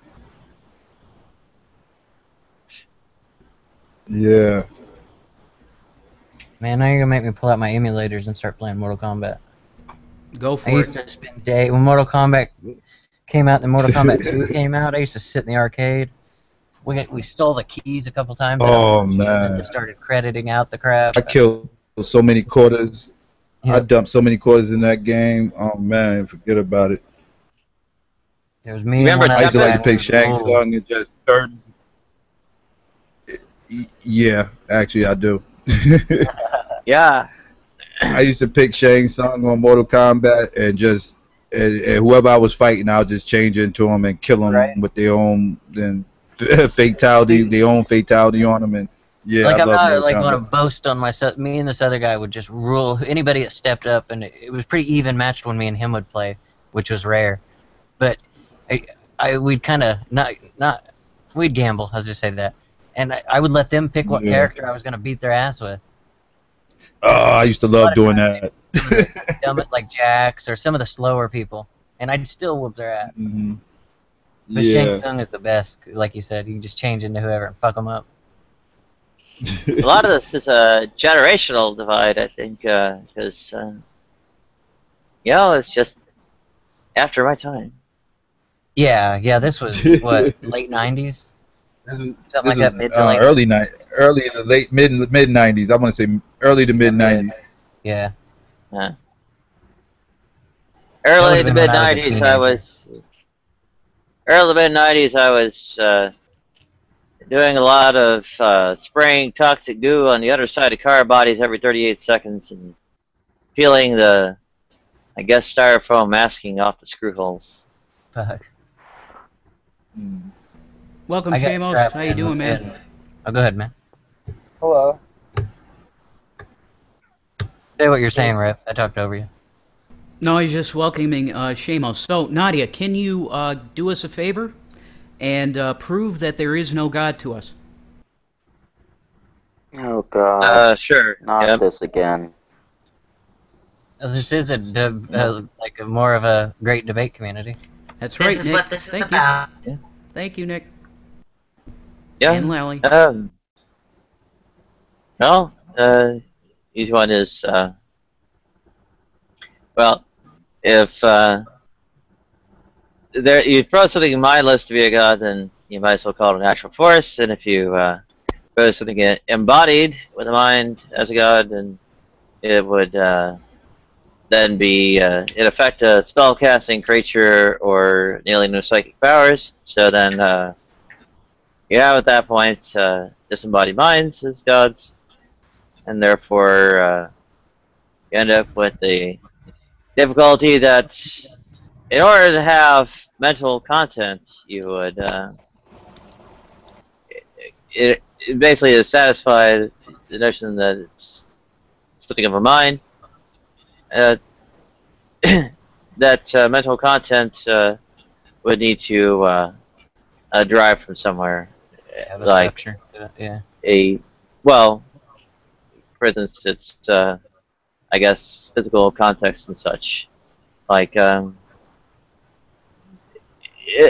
particular for something like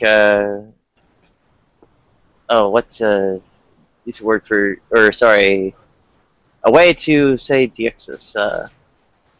To say what? Deoxys. I don't know Well, what that word is. basically things like this and that and to there and from there and from here and that. In order to say things like that or think things like that, you'd have to have a actual physical context and in particular is in order to experience. I'm waiting for this proof, Nadia. In order to I experience have an issue things, with the second one you said, Nadia. in order to experience things and think things of that form, not just the sort of propositional, but also the acquaintive in particular. Well, were you following what she was saying, Rev? Yeah, I'm following it. It's mumbo. Okay. It's just blah blah blah. It's really not though. Yes, no, it is. No, she's talking about yes, if it has a mind. If it's I'm waiting for the proof of no God. Nadia, please give it to us. Please. In return, you're going to prove that it does exist, right? No, I'm not. No, I'm not. She makes the positive claim that she knows that there is no God. I'm waiting for the proof. And you know, gotcha. Rev, do you know there's a God? No. See, then you have no issue, right? Yes, I do. Yes, I do. Because Nadia makes the claim that she knows that there is no God. What? Well, what do you take a mind no to be? Like, you're not making a claim. That's all. There is no evidence for God, so why believe in one if there's no evidence for it? That's fine. I can make this sort of positive claim there are no such things as gods. I mean, are you disputing the, I guess, reduction of it to a disembodied mind, or are you disputing the kind of notion of a mind being, I guess, discussed as not really possible to be disembodied? I'm actually waiting for the empirical proof that there is no God. Nadia, give it to us. You have to accept empirical proof? I hang it on. That's what I'm waiting for. Analysis. That's what I'm waiting for. I hang it on a conceptual analysis, not a empirical proof, which I've always said. Oh, okay. Never mind then. No, never mind. If it's not empirical proof, then I'm sorry I asked. Never mind. Go ahead, guys. You have an issue. Empirical observations don't prove a thing. Yeah, I don't think you want to rely on only empirical evidence for things, Rev. Like, you'll start running into issues if that's the only kind of thing you'll accept as proof. No, I apologize. I'll shut up. No, please, keep going. I have an issue, Nadia, with the second one you said, Nadia, about the magic spellcaster or an alien. I don't know that I would call something outside of our universe, Sans universe, an alien. I guess in say something embodied. To be embodied, in effect, would be to be within our universe, right? No, I would posit that there. I don't know if I could even say being, but something that there's no universe, but it exists in some kind of meta time and space, and it exists of some substance, but it doesn't exist of the things that it creates for the universe. If it creates time, or let's say matter, if it creates matter, it can't be made of matter because it created it. It can't create itself before itself. So it can't, like, you can start narrowing down what properties that it can't have. Is there anything left? If I say, okay, it created time and space, our time and space, it still exists in some time and space, but it creates our time and space, so it can't be like our time and space. It can't be made of matter because it created the matter. Like, I guess I'm asking, is there anything left when you start going down a road like that?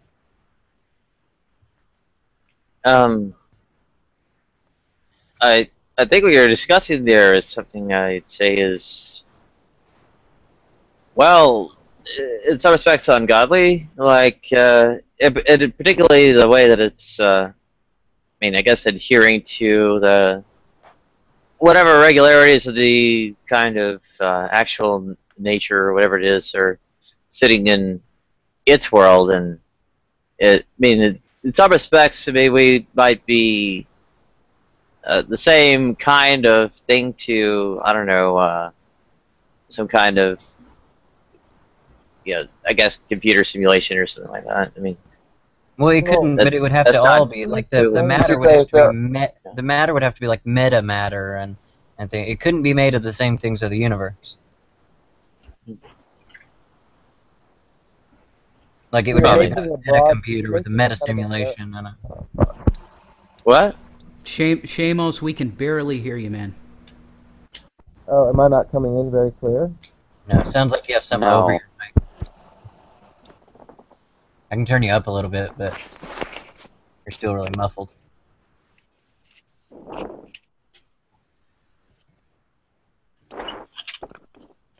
I can't zoom out far enough to hang it. Sorry. Is this any better? I mean, I haven't done anything. I guess it's just bad connection. Yeah, that's better. I'll turn you up too. Yeah, thanks, Drew. Well, Nadia makes the claim that there are no gods, souls, or afterlives, and I think she's meaning gods in the plural sense, like there are no gods at all, like pagan or otherwise. Well, the pagan gods were subject to all of those regularities, so what? So they're not gods to you, Nadia, or are you only when you were taking that stance, are you only attacking like a classical position of God, or what? All gods. What, Any gods. which pagan gods or which regularities was Zeus subject to?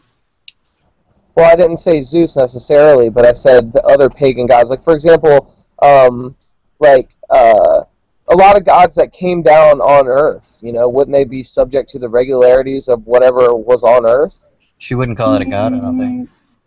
I don't think that they were, because they interacted with it in a way that's different from the god that you posit, but they also were outside of it in a way because they just went. They were one. They were like trans-dimensional beings, pretty much. They were. There you go. Not all pagan gods were immortal. That's false. That's true. No, that's what I say. They're just trans-dimensional beings. They're just I was not. just making a nuance there, because there's lots of different varieties of positive deities. That's all. Sorry, we're all talking. I mean, what some of which... Let Nadia actually answer your question, Seamus. We all talked for. You might. Okay, sure. Oh, yep. I'm pretty much saying no pagan gods either. Yeah.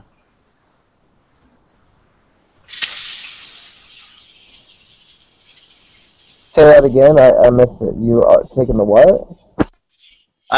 Yeah, I'm saying there are no pagan gods either. Assertion after assertion after assertion.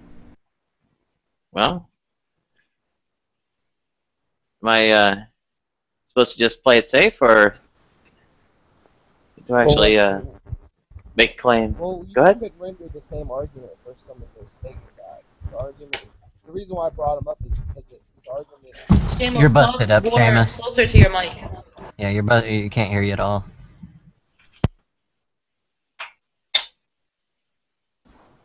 But putting that mic like in your crotch. No, I'm on a mobile device, and it cuts in and out, I guess, depending on the service coverage. I don't know. Quit bitching out. You're okay now. Yeah, you're good. I've done nothing different. I'm holding the mic in the same place. Just cutting in and out. I'll let you guys kind of take the reins. No. Say what you're saying. We can hear you now. I was saying the reason I brought up pagan gods is because the argument she was rendering wouldn't answer to them. She's like, well, I think the moment that they're subject to some of the regularities of our universe, then I would no longer consider them a god. But then when I heard that statement, I thought, well, isn't some of the pagan conceptions of some of the gods precisely bound in that same way? And wouldn't we consider them? I mean, they were called gods; they were considered gods. Would she raise a semantical dispute and just say that they're not gods, or is there some argument whether or not? I'm just kind of curious, maybe. Well, it's a different conception of God, of a deity, certainly, in my opinion. There's the God of this and the God of that, versus the conception that you hold, which is more amorphous and removed. And I'm not quite sure. I think that originally the God that you espouse was a similar type of God to those gods, but the way that it's evolved in the theology has evolved, it is now an entirely different animal. And it's not meaningful. It's not meaningful to call those things gods. To consider them as gods. Well, it is, but in comparison, they're two different animals. But I think it would be meaningful to call them gods. They're gods of this and that, as in representatives of avatars of maybe the Platonic form of this or that. Would be a nice way to think of, like Aphrodite or something. Well, then you already have a term for them. Why would I call them God? Because that's how the cultures that evolved them considered them. Yeah, I know. Yeah, but forget like what people actually think about them. Like look for an Well, I objective. don't consider the Abrahamic God any more valid a conception of a deity than the other ones. I consider them both mythological constructs. And you know, I mean, I'm gonna respect whichever culture brought them about. I think we're all answering for Nadia again, if you can hear us. Oh, yeah, I hear you. Yeah. Well, I'm not sure Seamus is asking you about if it's just a semantical distinction that you're making. The initial one was. go ahead. Yeah, the initial one was, in some respects, a bit semantic, though. I might rule out a bit more, even from the semantic edge of that, with arguments for flat-out naturalism. Yeah. Well, when you say arguments for flat-out naturalism, do you mean like philosophical naturalism? Because I've heard weird people use the word naturalism in weird ways. Like one night, Joe was using naturalism completely synonymous with atheism, and it's just kind of strange. But so you were saying philosophical naturalism, Nadia? Yeah, I'd pretty much. Well, guess I'm using it in a bit of a weird way myself, because I mean it's pretty nebulous of itself. I'd call it basically kind of a supernatural causation is the crucial aspect of it, and that I would take to be something akin to unprincipled or non-mechanistic causality. Nadia, do you believe that your claim that there are no such things as gods, etc., is kind of a bold claim? Well, not that bold. But really? So I'm waiting for that proof. You know, I'm waiting for it. I'm waiting for it. TikTok. It's not unprecedented. And sorry, go ahead. Why something like this it can't exist, and right, like that it has issues when you start proposing it. She gave you criteria which a god could not meet, so you would have to find a definition of God that avoids these problems that she's raising. Yeah, well, that's bullshit, Nick. I am sitting here willing to accept that there are no such things as gods. And I have heard nothing that is convincing me, so I'm waiting for that. Sorry, Shamos, go ahead. I was just going to say, if she could render an argument for philosophical naturalism, she could, it would entail that there are no supernatural deities or anything like that. But you got to understand, it sounded like she was going to do the reverse. She wasn't going to give an argument, because I've never heard an argument for philosophical naturalism ever. Nor have I seen one. How do you define natural versus supernatural? Yeah, I don't know that I think it's almost an assumption one makes. I've never heard an argument either. But what I was going to say is it sounded like she was just trying to say that, well, I can give arguments. Your mic is out. Oh, sorry. There you go. Okay. Well, the things like I guess mechanistic causality or any kind of procedural knowledge would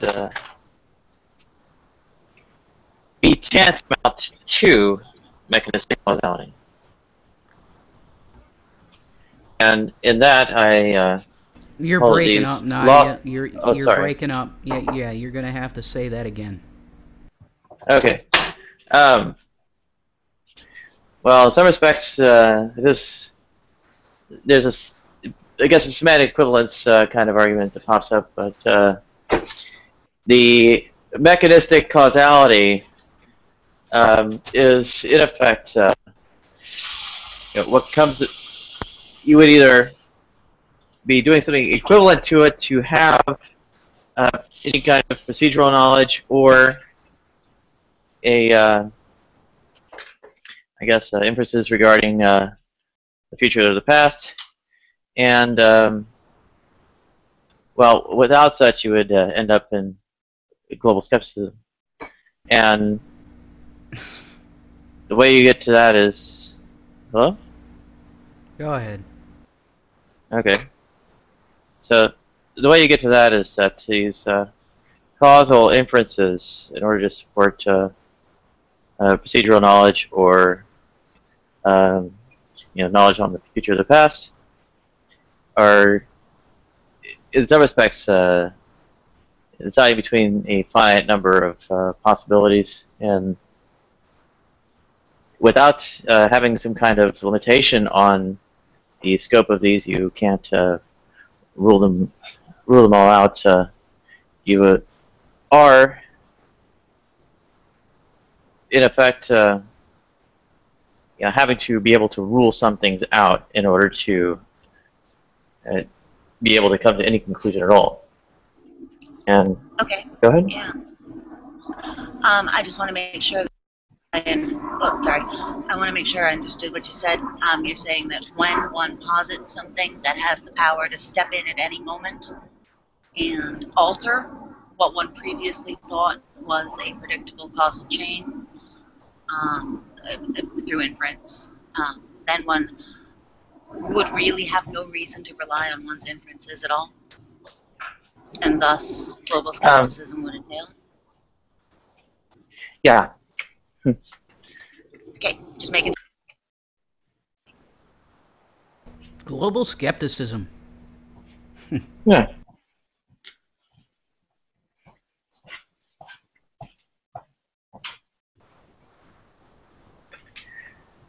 Well, a reduction to global skepticism is generally regarded as a reputation, so I mean, this is not particularly new or unorthodox.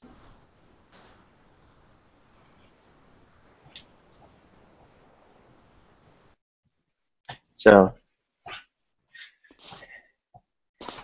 for instance, in a go ahead. Go ahead. No, you go ahead. Okay. Well, the proposed alternative inference processes, say abduction, right? With perhaps if a mechanistic explanation is available, it's always better than a non-mechanistic one. Then you would take a non-mechanistic one if it's not available, or it's not available. Well, at that point, I mean, you can never actually come to a conclusion of possibility, right? You would, in effect, anytime you would need to say, okay, well, it didn't happen that way, you end up in a situation where you're stuck with a basically supernatural stepping in instead. So, for instance, say, oh, it didn't happen, I don't know, as a result of, or say, yeah, okay, a computer didn't come together as a result of, I guess, an accident, whatever it is, like a train wreck, let's say. You had well, have the trouble that, oh, the non-mechanistic affair could have actually come in and somehow made it translate to that anyway. I mean,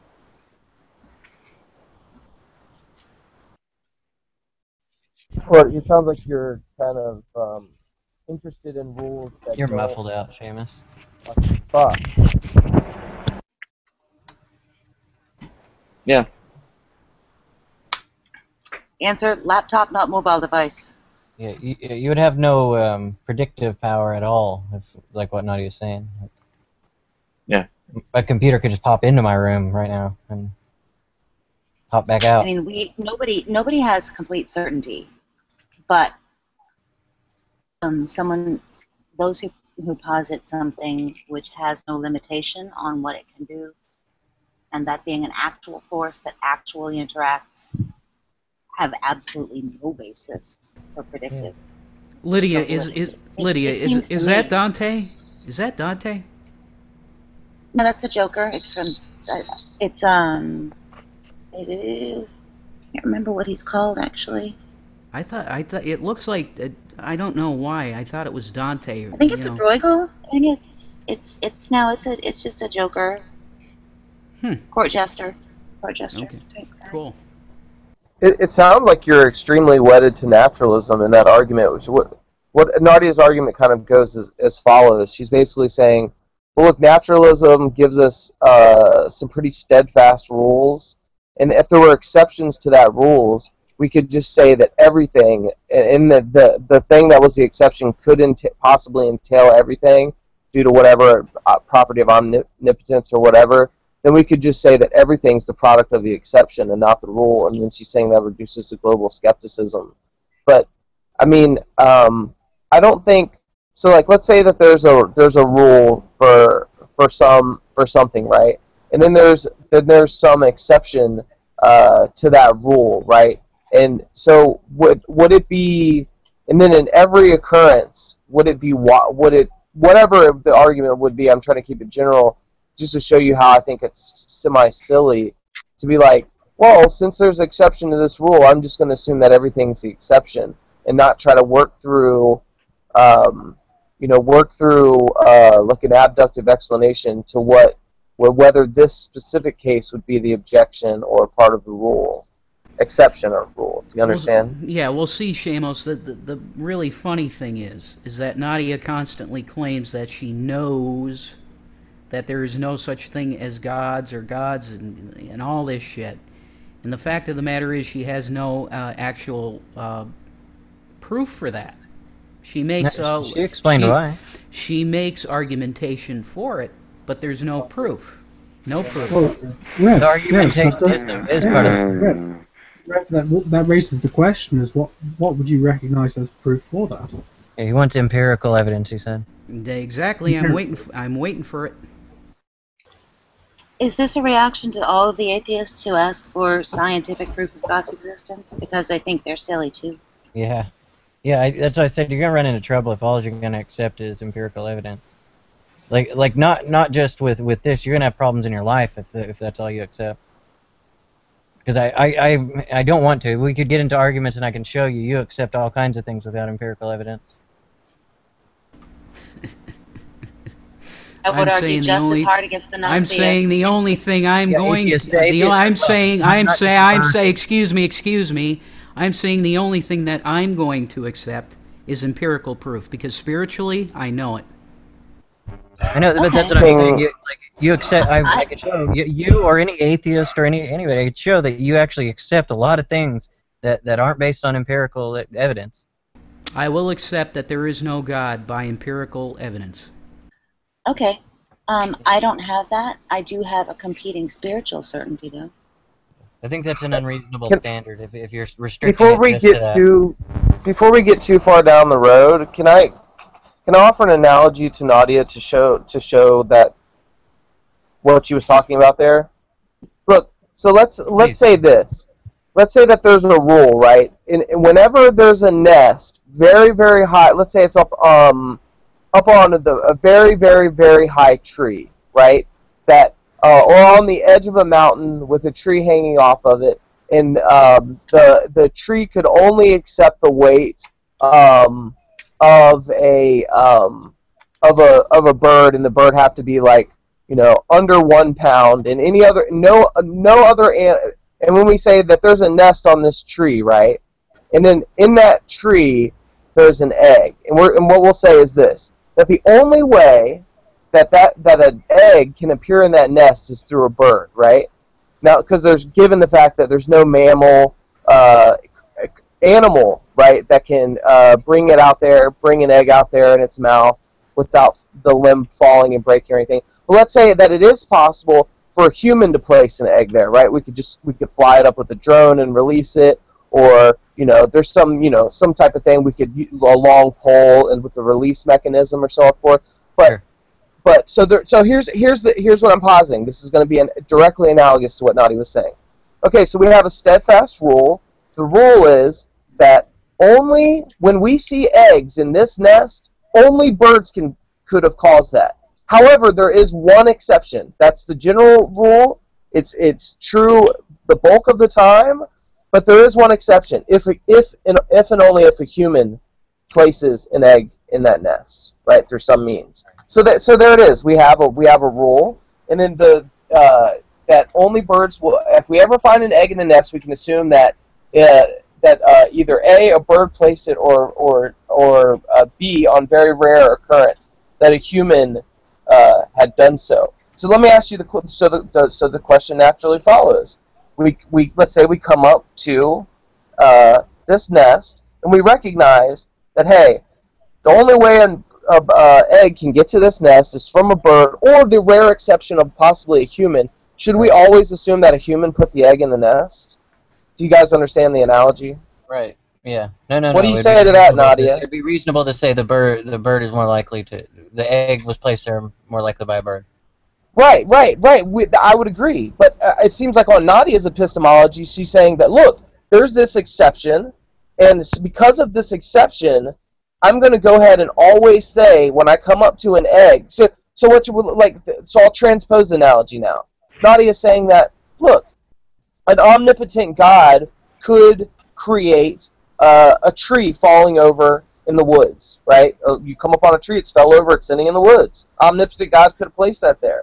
He could have just popped it right into existence. There it is. Boom! It wasn't there 5 minutes ago before you walked up. Now, so when we get to that tree, this would be attacking the global skepticism position. You roll up to that tree, and we're like, well, holy shit! There's a God who can do these things without any type of causation. Should we always assume that God placed the tree there?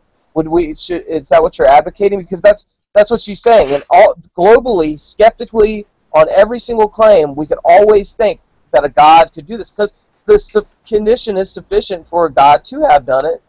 However, do you see what I'm saying? She's not willing to work through abduction. So I think that's a pretty solid refutation to Nadia's. I'm not sure.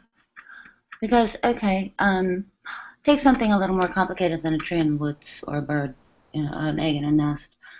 Say when you come across something that seems really, really difficult to explain why it happened. Can we actually let Nadia answer the question? Of course. I apologize. I'm actually going to have to go in a minute anyway, so sorry about that. Oh, well, the trick is that the entire kind of inductive inference process is actually attempting to go about, inferring with as best approximation as possible, well, what are, in fact, such underlying law-like rules. Now, to the extent that they are not approaching, not entirely exception-proof and similar, it's an epistemic and not an ontological kind of fault. Global skepticism is an epistemic position. That's why I rose to the thing. So what I'm saying is, if you walked up to the nest, would you always assume that a human placed it there just because it's possible it's possible a human could have flown a drone up there and just dropped the egg off in the nest, and every time you come upon a nest in such a situation, would you always assume that a human did it just because, or would you, I'm just curious, I'll stop there. Oh, it's analogous. Oh, it's definitely analogous. I mean, is there gravity that I guess, whatever bird or human would have to work against, and similar would be the kinds of underlying law-like rules, right? That's a red herring. Look, what I'm saying is, okay, there's a certain occurrence X, right? And X can only be caused by two things, right? X, right? Occurrence X, right? The only two things that could cause this occurrence X is either A or B. Okay, and in 99% of all cases, it's A, but in a small percentage of cases, it's B. Right? Both could account for it. Both could be the sufficient condition for X. Right? So when you come upon X, are you always going to assume B, or what? Like, I could just abstract it completely down to logical form if you want to throw red herrings. Like I said, it wasn't a red herring.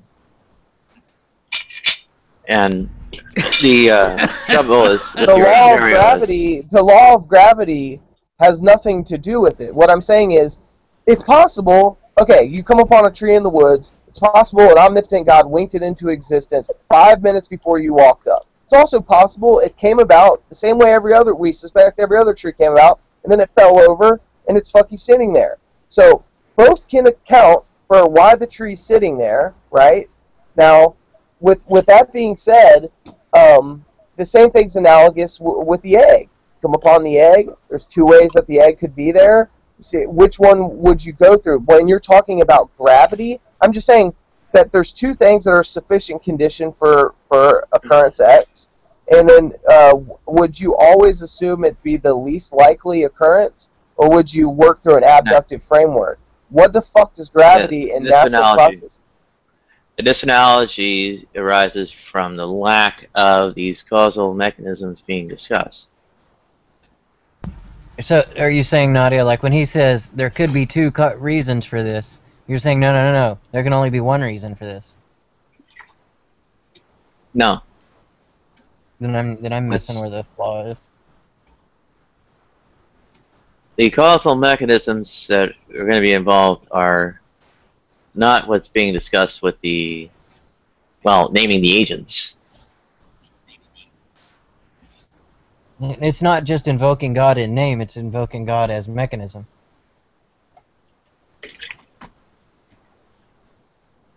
The agent's not a mechanism. I understand what you're saying now. Like if I'm at the gas station and you pull up and ask how I got there, and I say Bob, right? Like that doesn't actually tell you how I got there.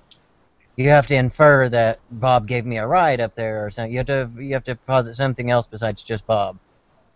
Can you just admit, Nadia, that you don't have proof that there isn't a God? I did prove it already. Okay, alright. Keep telling yourself that. What's the proof again? I was like only half listening. What's the proof? Her argument goes like this.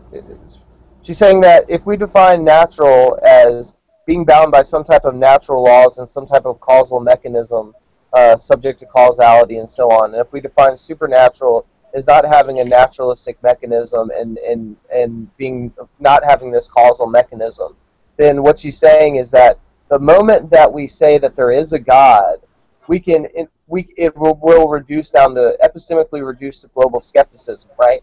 Because a God could be the sufficient condition for anything, right? So, like, what she was saying is, what it boils down to is that when you come up to some anything, right?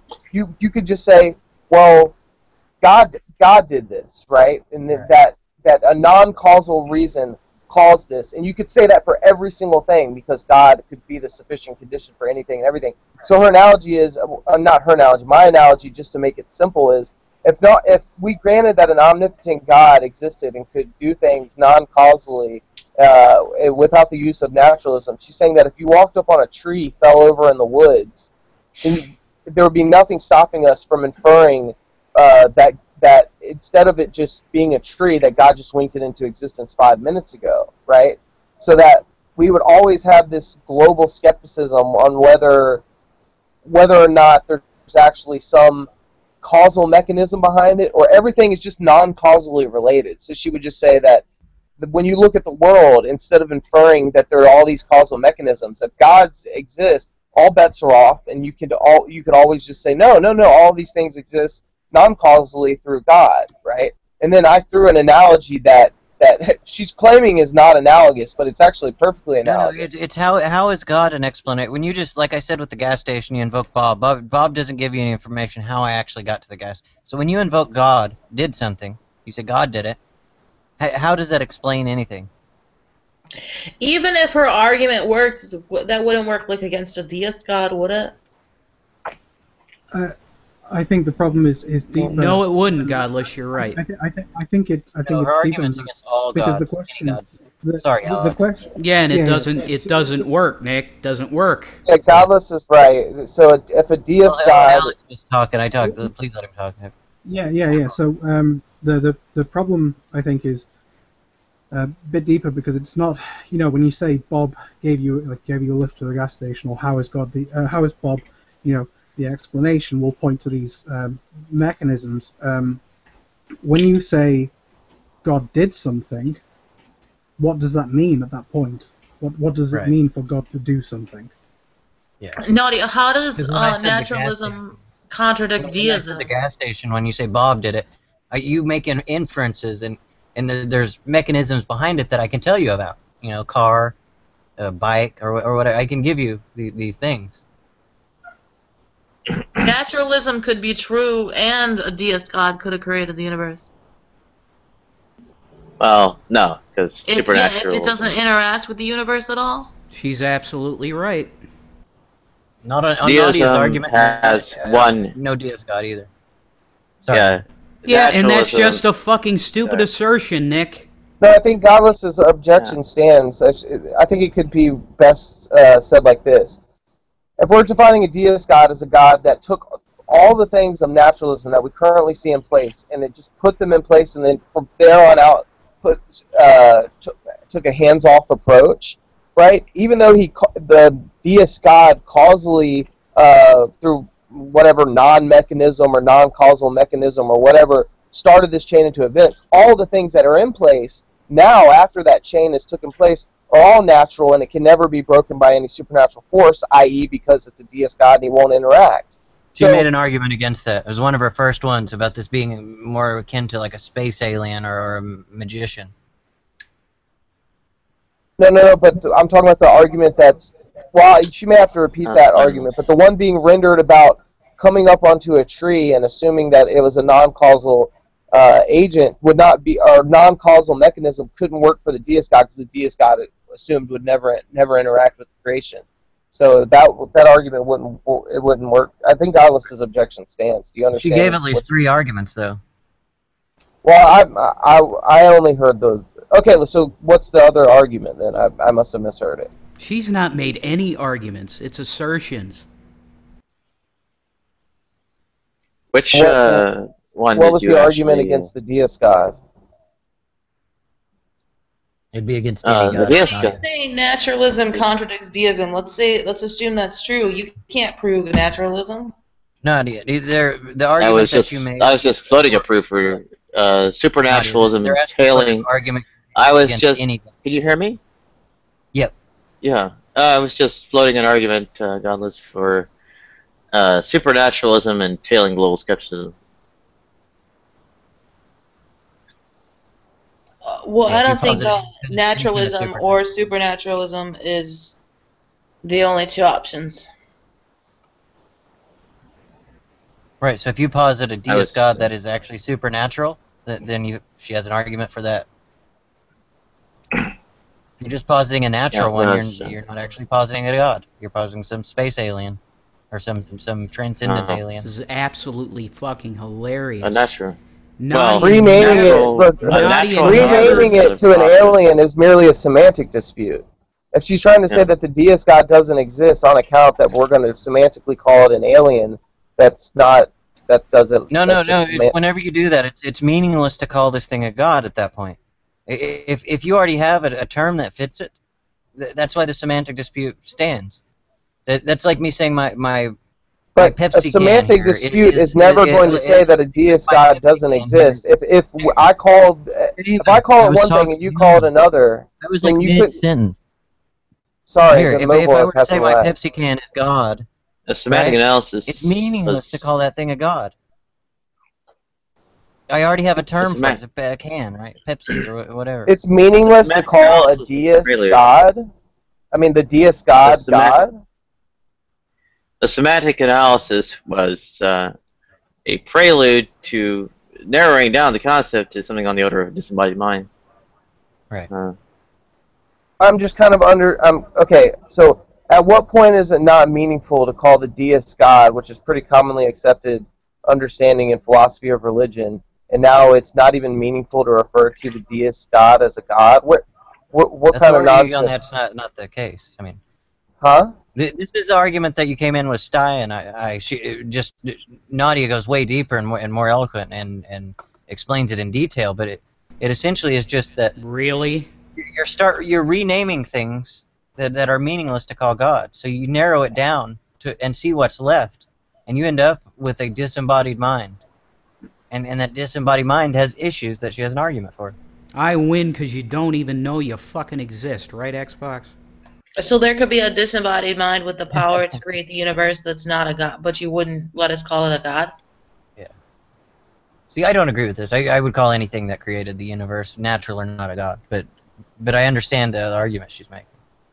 But let's say that we let the semantic dispute go through, and I say, okay, well, look, I call this thing a god, and you call it some space alien.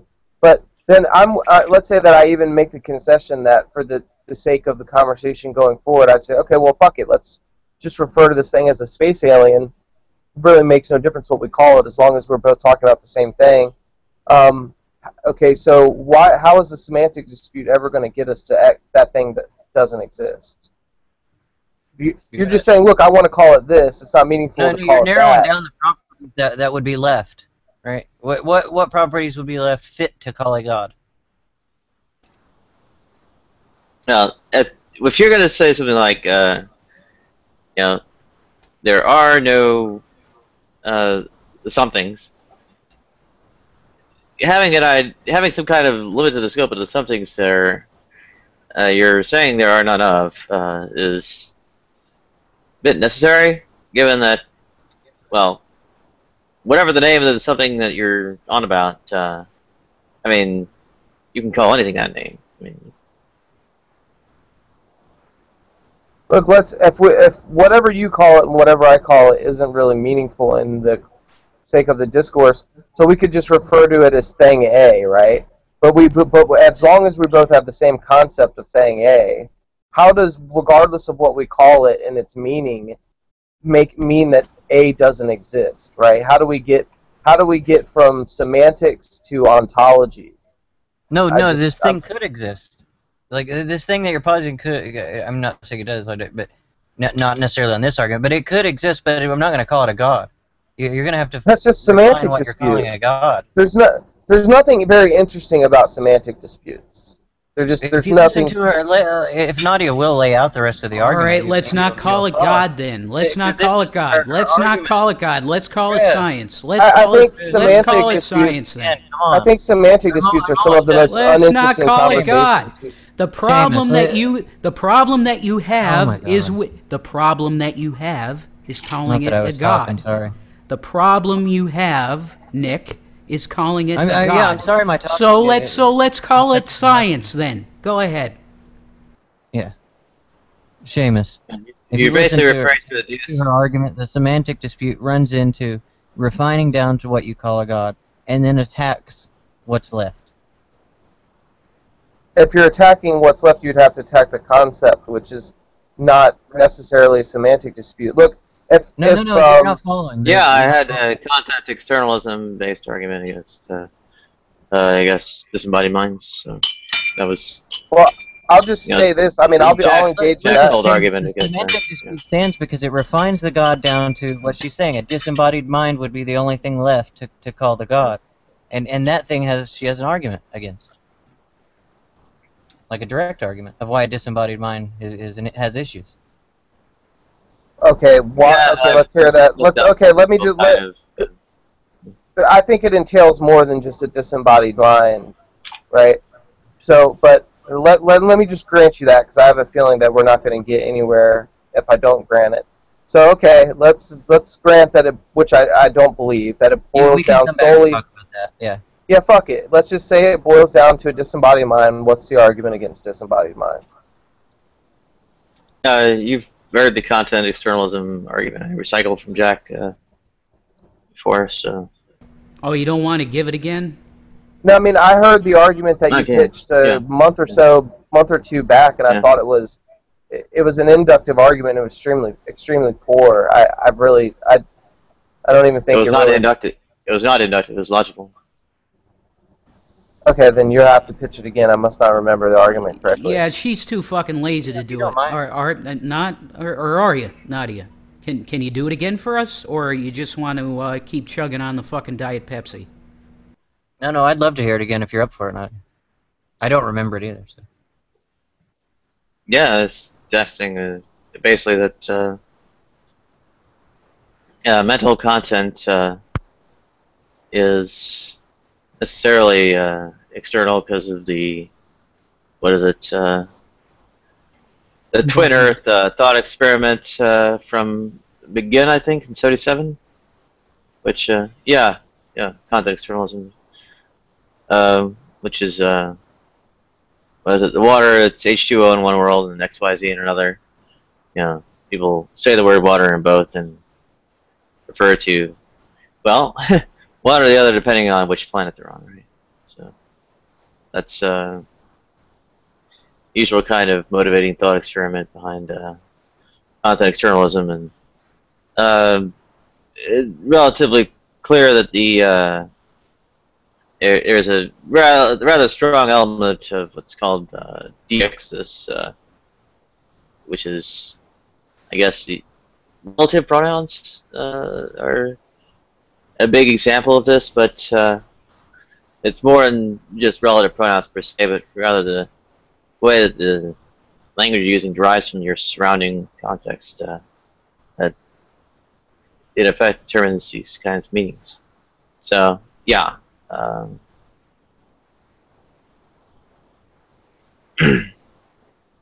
Okay, let's go slowly because none of that very well registered. Okay, so we have two worlds. Okay, and then in each of these worlds, these are different. These are what we would consider metaphysically possible worlds, and in these two separate, distinct metaphysically possible worlds, we have this thing that an agent in either world refers to as water. Metaphysically possible world A, it's H2O as we commonly know it. Metaphysically possible world B, it's XYZ, whatever. However, they're still both referring to it as water. And from there, where do we go? Yeah, their mental content depends on their external environment. The reference resolves to something different in each of those worlds. I mean, SCP Stanford has, I think, an article where they go on about it, and what is it? Yeah, Begin 1977.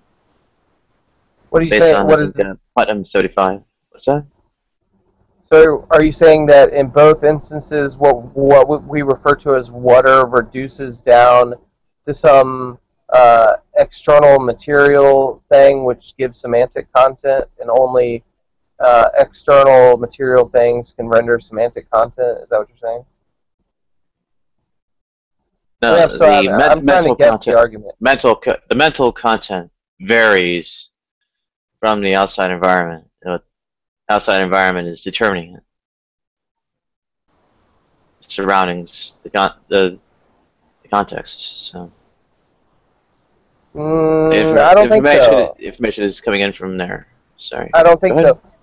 So think about. Okay, so this is going to go on the properly basic belief that we could possibly be in a dream world.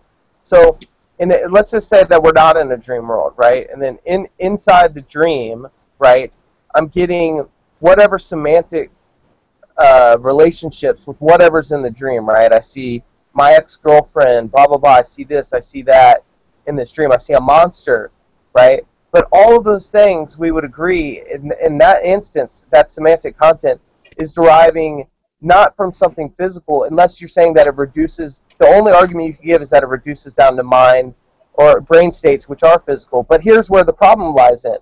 If we transpose that over to we don't know if we're in a dream world and then idealism is true, then all of that's false. So you couldn't even raise that objection versus an idealist. So where are we now? You've heard my arguments before, Seamus, about knowing things in your dream that you're not aware of. Yeah, I agree with you on that. Yeah, I don't think external content is required or necessary. Yeah, that's kind of what I'm saying. Given the fact that we've realized that what's the semantic value that we find in dreams isn't derivative of some material thing. The only thing you could say that it derives from materially would be some brain states. But then, even then, if idealism is true, then even that's false. So you wouldn't be. Okay, let's do it logically. Is it logically possible that idealism is true? Yes. Is it logically possible that we live in a dream world where there's no such thing as material, and we derive all semantic content from non-material things that aren't solely dependent on brain states or anything like that? Absolutely. True. So where does this something to do with something to do with what is it? Reduction of brain states to some kind of neuroscience. And welcome, Helena. Rather, it's more to do with where did you get even the sort of idea of your girlfriend from?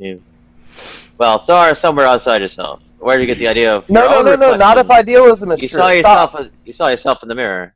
You're false. Actually, no, you said, okay, you're already going down a bad road. You said because I saw my girlfriend, right? It's almost implying that there's some external caliber to that. If idealism is true, I only saw my girlfriend in the sense that I've had an experience, an idealistic experience that isn't external to me. So that's all bullshit. Yeah, it's all self-contained. And I just want to say another thing. Nadia, I can understand you tonight. Your voice, you're speaking clearly, everything. Your arguments are not rendered very coherently, and I'm not saying that as a slight to you. I'm just saying that I'm actually trying to do a lot of like legwork and guesswork on what you're implying because you're not doing a very coherent job of linking these concepts together. you know what she does, Shamos? She uses pseudo-intellectual language to make assertions. And she tries to sell it as proof, but it's bullshit. And those of us that have been around here long enough to understand that see it. Got some rib. Well, I think I always feel like a good portion of the time, I think I know what you're saying, but though not completely, but I have a pretty good feeling. And then I render an argument against that, and then you're basically saying that that's not your position, and then it boils down to you're just not coherently conveying your point. And I'm being very attentive, and I'm doing my best to listen to you, and doing my best to understand your arguments. You're doing a very poor job. I mean that with all due respect.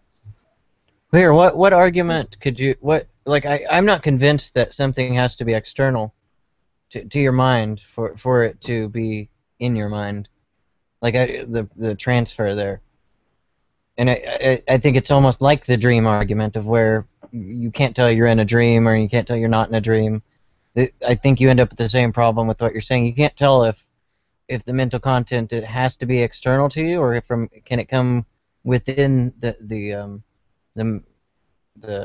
mental.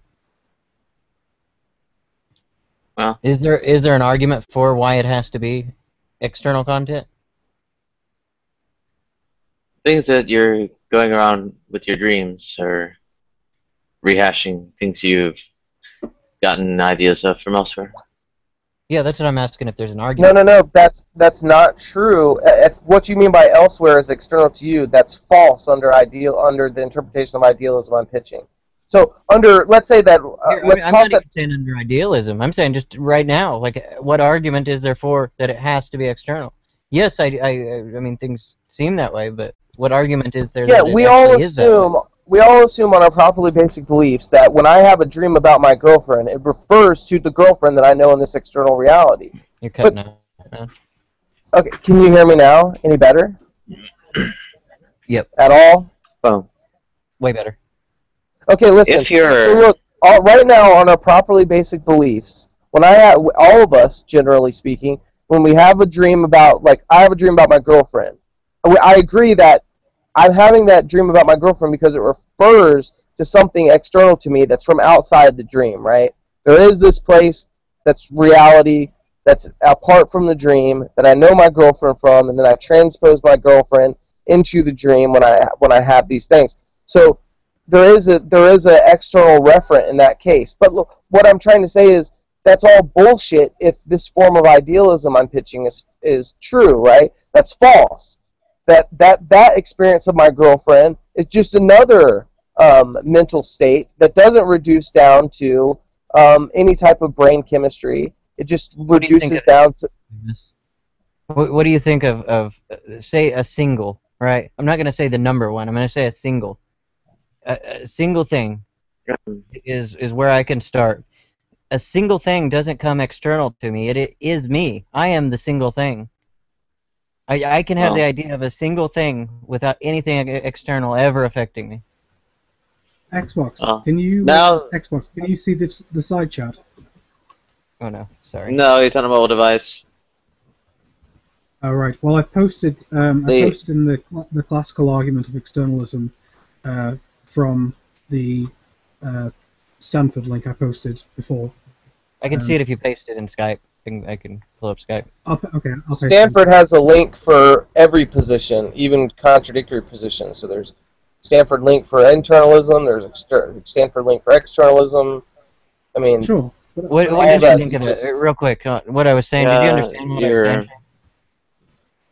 Yeah, your idealist ideas are going to perhaps fall prey to basically semantic equivalences, where the things you're saying are envisioned to be outside of self, or in effect just the equivalent to, well, something outside of self.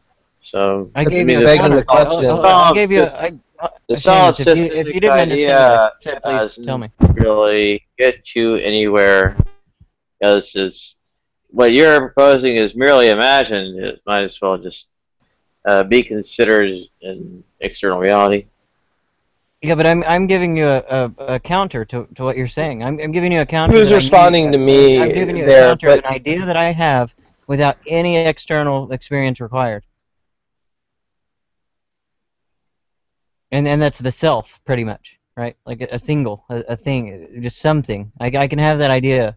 I'm not going to have the word something in my head, but I can have some sort of idea of that single thing of self without ever opening my eyes, without ever something external affecting me. It's all mental. Could you justify that, though? Is this an argument, or is this just an assumption? No, yeah, it's just I'm going like the same route she's going, of saying, well, it seems this way. Great. I'm saying this would be, because my position is that this, like the dream argument, you can't tell one way or the other if the external, it's a chicken and an egg.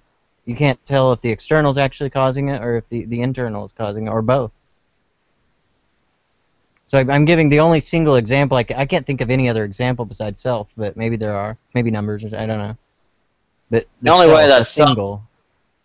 Sorry. The only way that you actually have any kind of ideas about itself is by how you get reflections from some kind of experience.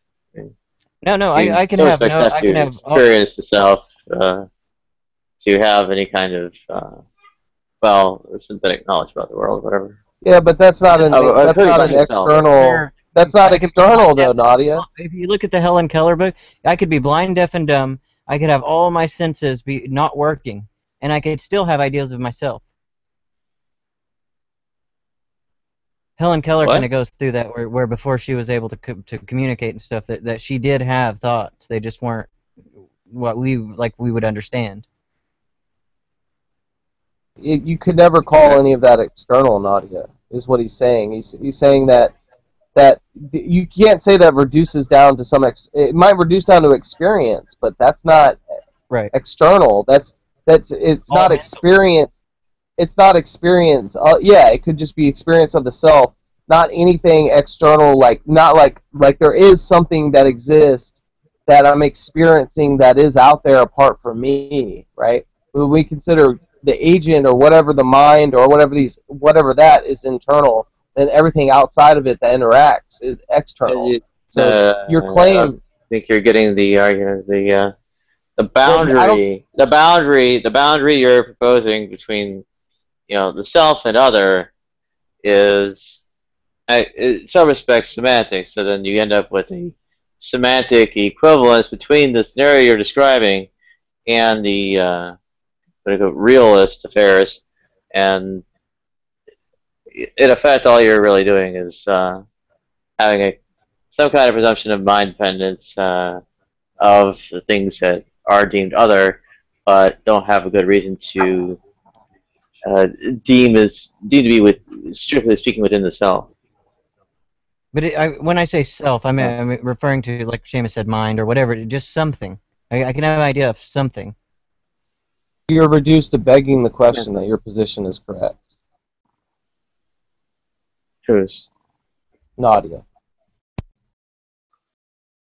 That's not begging the question. That's well, it's begging the question because that's what we're currently disputing right now. And then when you're taking something that we're... What are you disputing? Okay. We're disputing the fact that there are external that there needs to be some external thing to generate semantic content. Okay, so when the claim is being made for the mental content, like Xbox just said that he can have something. The question is how.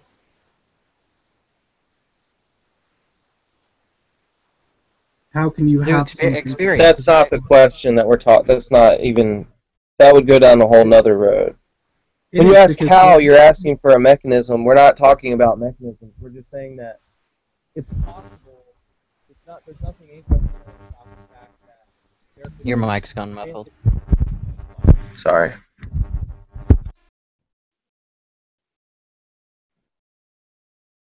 Okay.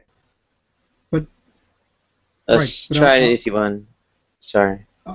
Sorry, I was going to ask, but are we not asking for a mechanism? Are we not asking how, under idealism, these things could work, essentially? No, we're not asking how things work. We're not asking for mechanisms. What we're saying is it possible? Is it logically possible for semantic content to be generated without something external? And I'm arguing yes, and Xbox is arguing yes. We're not arguing for the mechanism. Mental, not semantic. Mental, not semantic. Right. So how would we be able to establish if mental content is available without the mechanism of how content is made aware of mental content?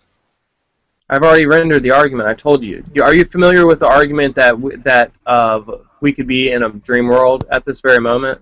That reality is indistinguishable from a dream, given waking. Yeah, and Descartes' demon, etc., etc. Yes. Okay. So with that being said, that we generally think that when I have a dream about my girlfriend, we generally accept on notions of proper basicality that the reasons why I have this semantic conception of my girlfriend, right, is because there is an external reality that I've experienced my girlfriend, and then I just transpose that into the dream, right? So that experience of my girlfriend does terminate in an external occurrence, right? But now let's transpose the possible dream world. Okay, that's false. There is no external. It's all mind. Idealism is true. We're in a dream world, and there is no external reality. Right. So the girlfriend can't be reduced. It doesn't terminate some external experience. It must, by virtue of the argument I just rendered, terminate to an internal experience. Therefore, we can generate meaning, right? Things can generate meaning without something external to us. Right. That's the argument. Yeah. So, to some real quick, just make sure I'm understanding. Like, it would be, I'm having a dream of your girlfriend right now, and tonight when I go to sleep, I'm gonna have a dream within a dream of your girlfriend. None of it was external. It was all still dream world within a dream world. Do you understand the argument, Alex? I don't get how you're able to claim it has meaning. What do you mean it doesn't have meaning? Look, if I have a dream, okay, and I'm in idealistic and there is no external reality, and then that dream is about a girlfriend that I have, which I've got derived the mental content of that, the meaning of that, from another experience which doesn't derive or terminate into an external experience. It also terminates to the mind. How would we say that it doesn't have any meaning? It's the same. You can't prove that you're not doing that right now. Right? Wouldn't you take it on proper basicality? It gets back to the problem of solipsism almost. Yeah, you look. Unless you think that is there meaning in this conversation that we're having now, I'll just go ahead and throw the kill shot right on you right now. You ready, Alex? Is there meaning in the conversation we're having now? Assuming external factors, yes. No, that's begging the question. Is there or is there not? Why do you need to assume that? Okay, that was really bad. Wow, this is fucked. Because with the external factors we have a point of reference, right? If everything is reducible to the eye, then it seems that your world is tautological, continuously. No, why is it required? You say you're making the statement like it's required that I must assume you're external to me for this to mean. Look, he's just being ridiculous. Right. So if let's take the example of the girlfriend, right? If the example of the girlfriend in the dream state is merely a reflection of the eye, right? The experience comes down to the eye's mental state. Then what is the girlfriend other than an extension of the eye? You're so lost. Look, either it has meaning or it goes blah, blah, blah, blah, blah, blah, blah. Either, and girlfriends don't go blah, blah, blah, blah, blah, blah, blah. They have meaning, okay? So you can't say that it only has meaning contingent on if there's an external factor. It has meaning because it has meaning. Because it's not gibberish. It's not nonsense. That's why it has meaning. You're pissing me off. So I'm gonna throw the kill shot out at meaning. You don't even fucking know that you exist, Alex. Let me throw the kill shot. Just please give me 2 minutes and I'll leave the room because I know that everyone's chomping at the bit here. So let me throw the kill shot. Alex, don't beg the question on an external reality. Do you assume right now, this very second, that the conversation we're having has meaning? Yes or no? It's a yes or no answer. Don't put in any other shit.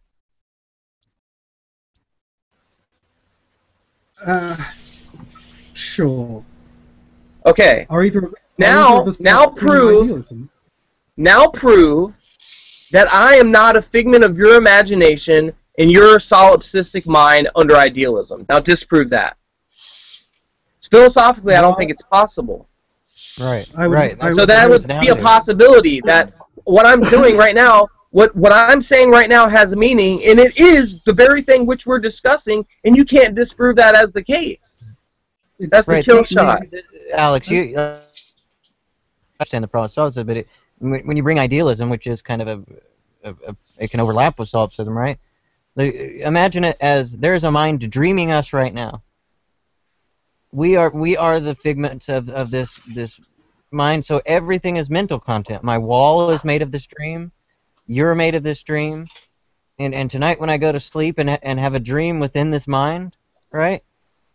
Like none of that was external to me. It was all mental content from this mind. Right, so is there anything, what would be a meaningful distinction between me and you then? Between what? Me and you. Did you say me and you?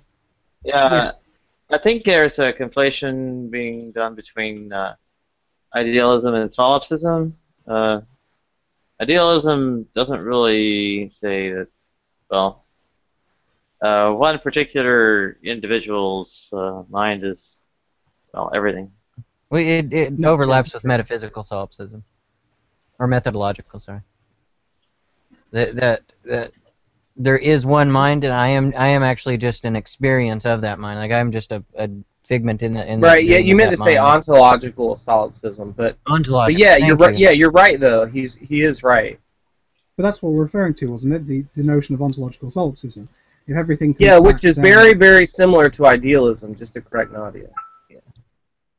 right. So It is some distinct people from have to see idealism, that. even though you might see it as having some similarities. Well, look, the argument still stands. Do we? I mean, it seems pretty straightforward. The argument that Xbox is, and I'm rendering it. God bless, Vecco. Welcome. Oh, welcome, Beckle. Hello, hello. Can you guys hear me? We hear you. Yeah. Okay. Okay. right. Yeah.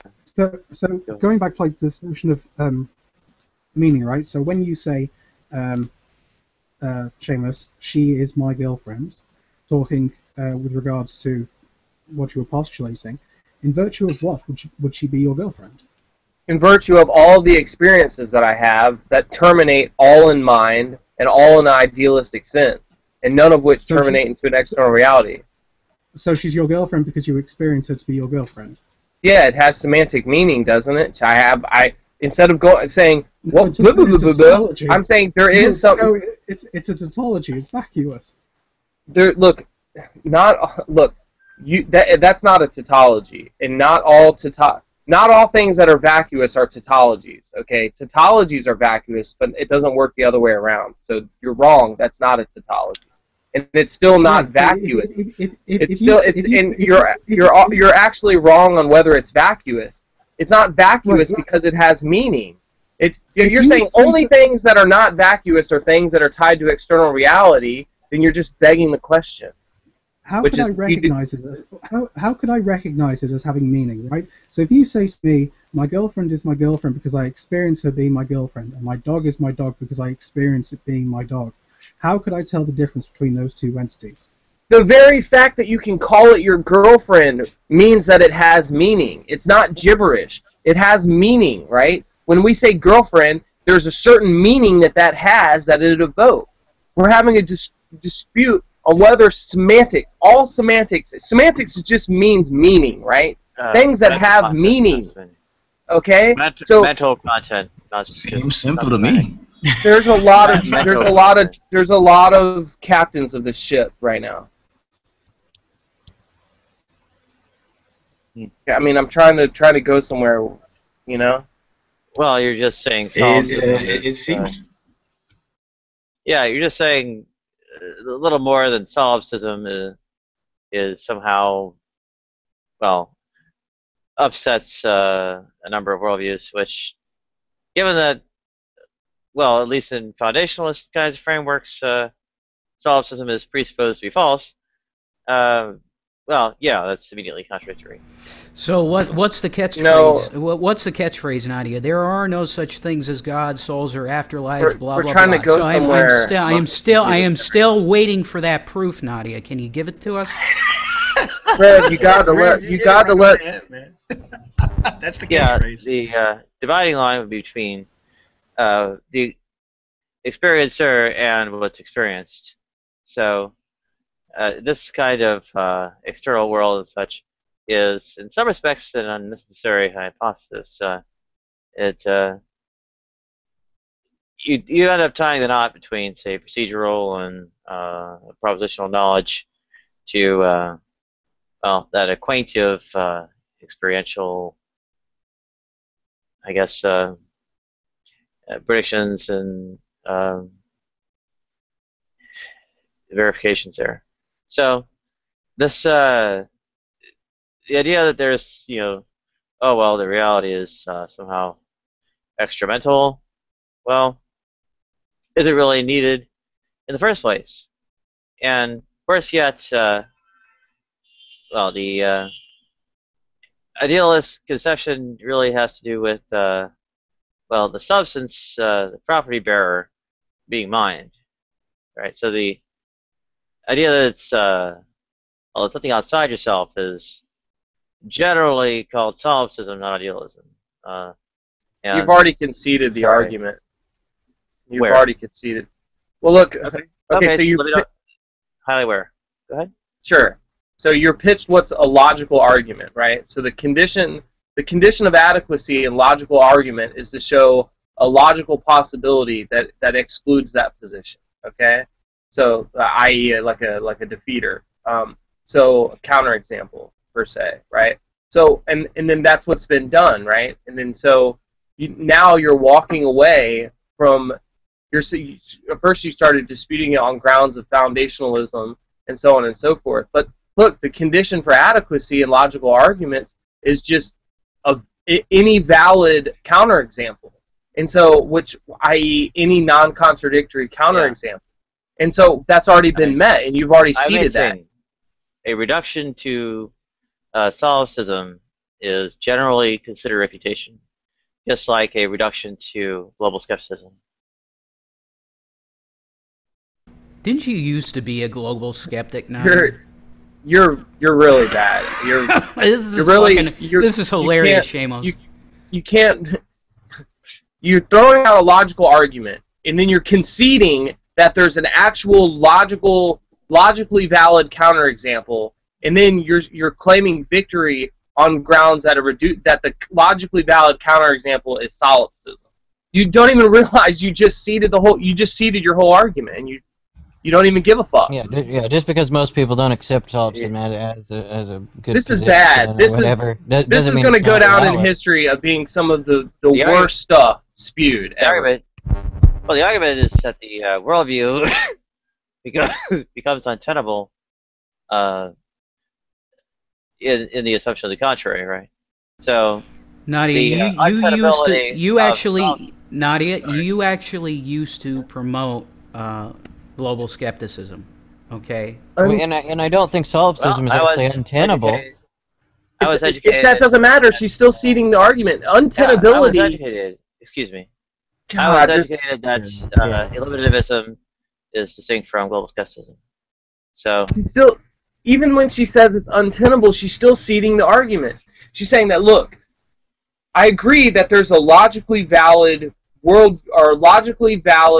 counterexample, right? That's not logically contradictory. She's just saying that position is generally regarded as epistemically untenable, right? But the problem is, when you pitch a logical argument, then logical arguments, the only condition in order to defeat a logical argument, if the condition of adequacy, is actually to put forth any logically valid counterexample, okay? So when you say, okay, let me give you an example. A logical argument. All men are mortal, Socrates is a man, therefore Socrates is mortal.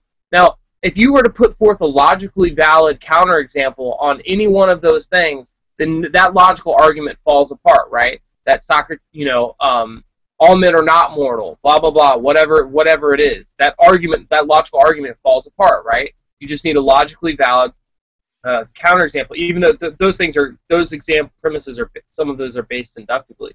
But what I'm saying is, so she's already ceded that. That's game. That's ball game. The arguments you've already admitted that you have a logical argument that has a known valid counterexample. Of solipsism? Okay, well, solipsism is logically valid, isn't it?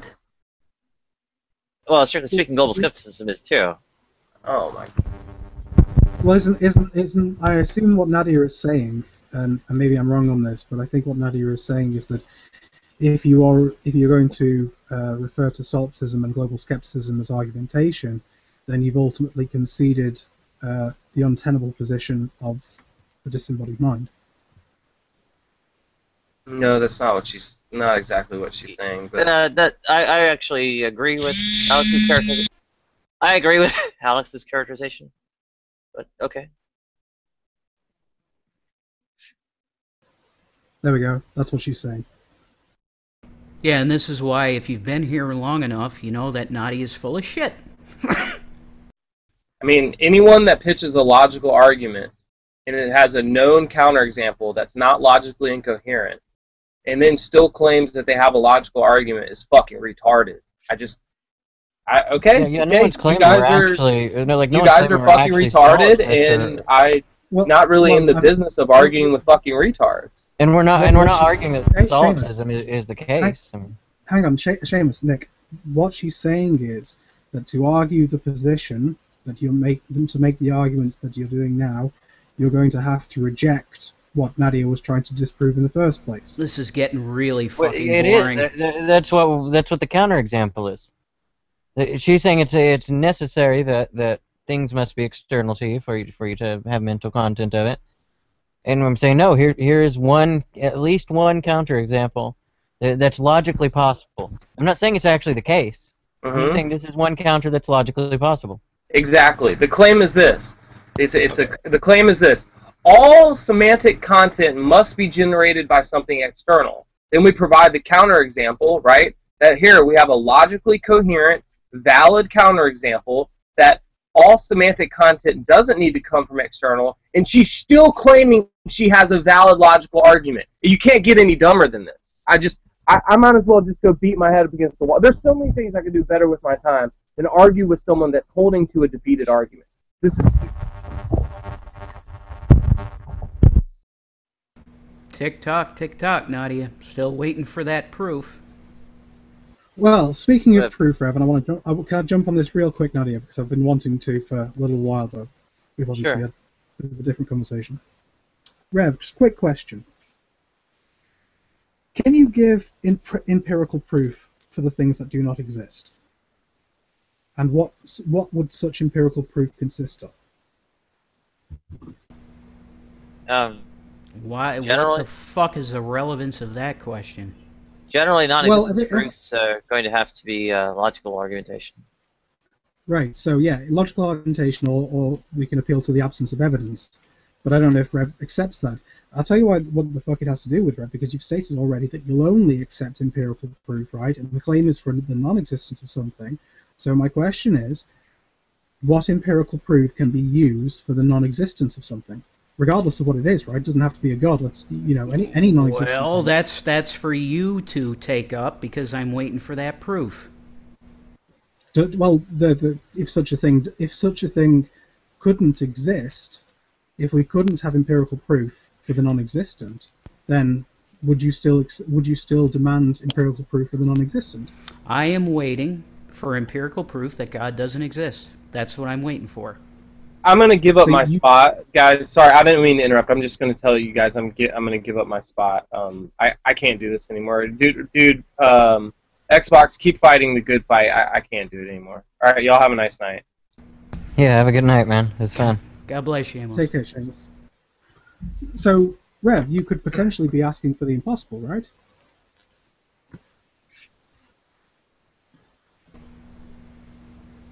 Whatever. Did I say Seamus? I mean Rev. Yeah. Whatever. Whatever. Well, no, like unicorns. Like, what empirical proof can I give you that a gremlin or a unicorn, whatever? Just name anything, a fairy. If you want to, I'm guessing you don't believe in fairies. If you want to make me an atheist, give me empirical proof that there is no God. Right, I'm asking you though. Like, I'm guessing. I'm assuming you don't believe in fairies. If you want to make me an atheist, no, I don't want to make you an atheist. If you want to make me an atheist, give me empirical proof that there is no God. Right, I don't know what that means because like you don't believe in fairies, and I don't know. I'm done. I don't know what empirical Take proof. care. Rev, let me finish a sentence. This is please. fucking stupid. Let You me guys, finish a sentence, I mean, this is please. real. This is really sad. Why do the Christians do Why? this? Why do the Christians talk over everybody? Okay, I'll shut up. Go ahead. Oh, I have to be nice. No, I would just some civil discourse where you just allow me to finish my sentence. Oh, the atheists love to scream at people, and the Christians have to talk really low, right? Yeah. Okay.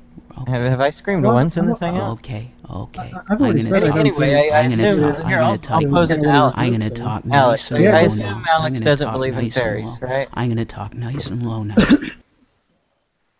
Alex. So damn sexy, Rev. I'm assuming you don't believe in fairies, and let's say you're Rev, and you don't. Do you have empirical evidence that fairies don't exist? What would that consist of? I don't know. I don't think Rev claims that if God doesn't exist, there would be empirical proof that he doesn't. I think he was asking for proof because Nadia claimed she had it.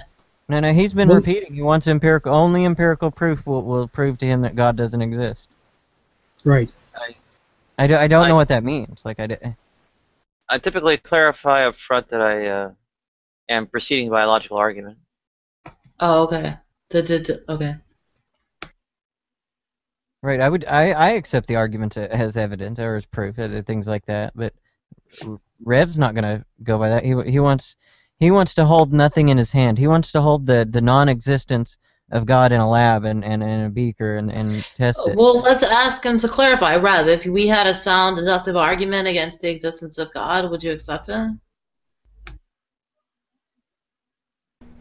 I want empirical proof that God doesn't exist.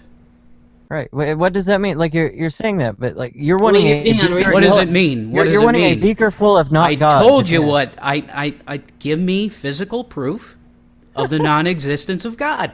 That's awesome, Rev. Yeah, that's awesome, isn't it? It's awesome.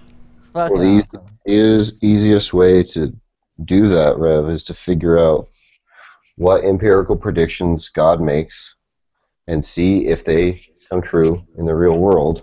So the question is, what empirical predictions does God make, right? And if you offer those empirical predictions, then we can scrutinize them and see if that's what happens in the real world, right? Christ is risen from the dead. Disprove it. Well, I Okay, mean, Christ didn't rise from the dead. Disprove it. Two immovable objects hitting each other. Right, that's why it's unreasonable. Someone rising from the dead doesn't really demonstrate there are such things as gods. I mean, the whole zombie mythos and voodoo and such is kind of instances of that. Disprove Christ rose from the dead.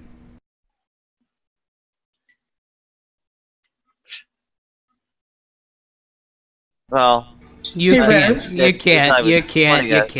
Yeah, this is a fucking joke. Shamos is right. Take care, guys. Bye. Oh, darn it! I don't think we were being particularly antagonistic. I hope not to be.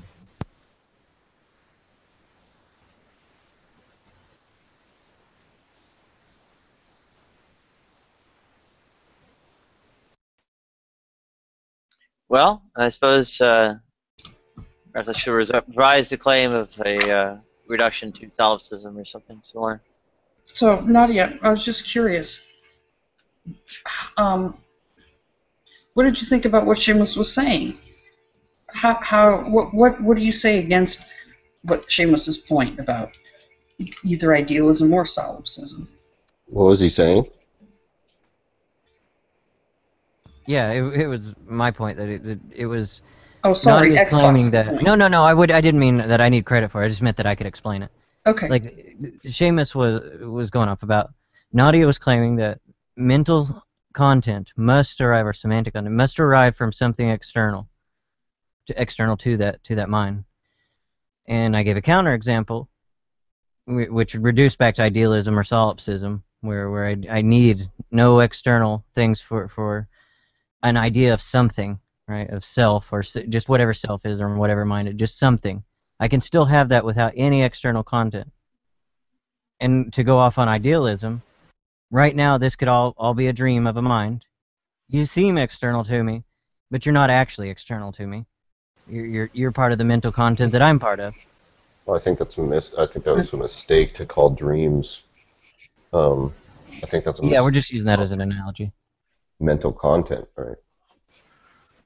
And then I brought up the contention that such things, such as utterances that Seamus was making, were vacuous. So they could. He was saying things. He was saying, come on. He was saying things had meaning because they had meaning, right?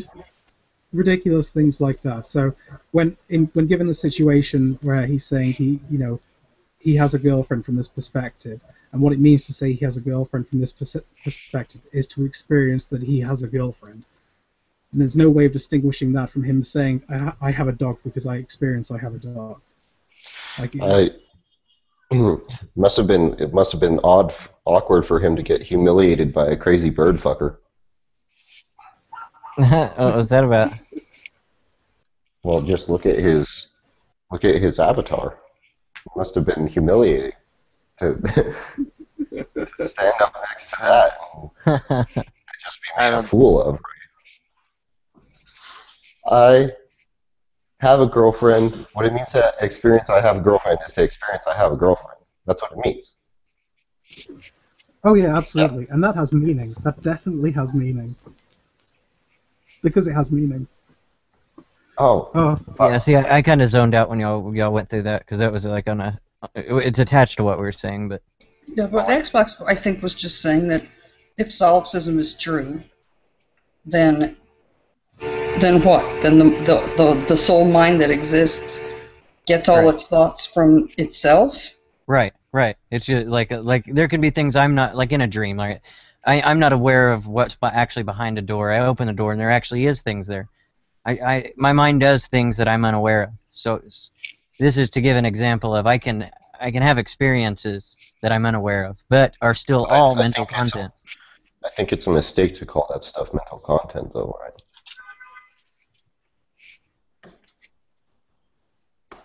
You maybe explain that.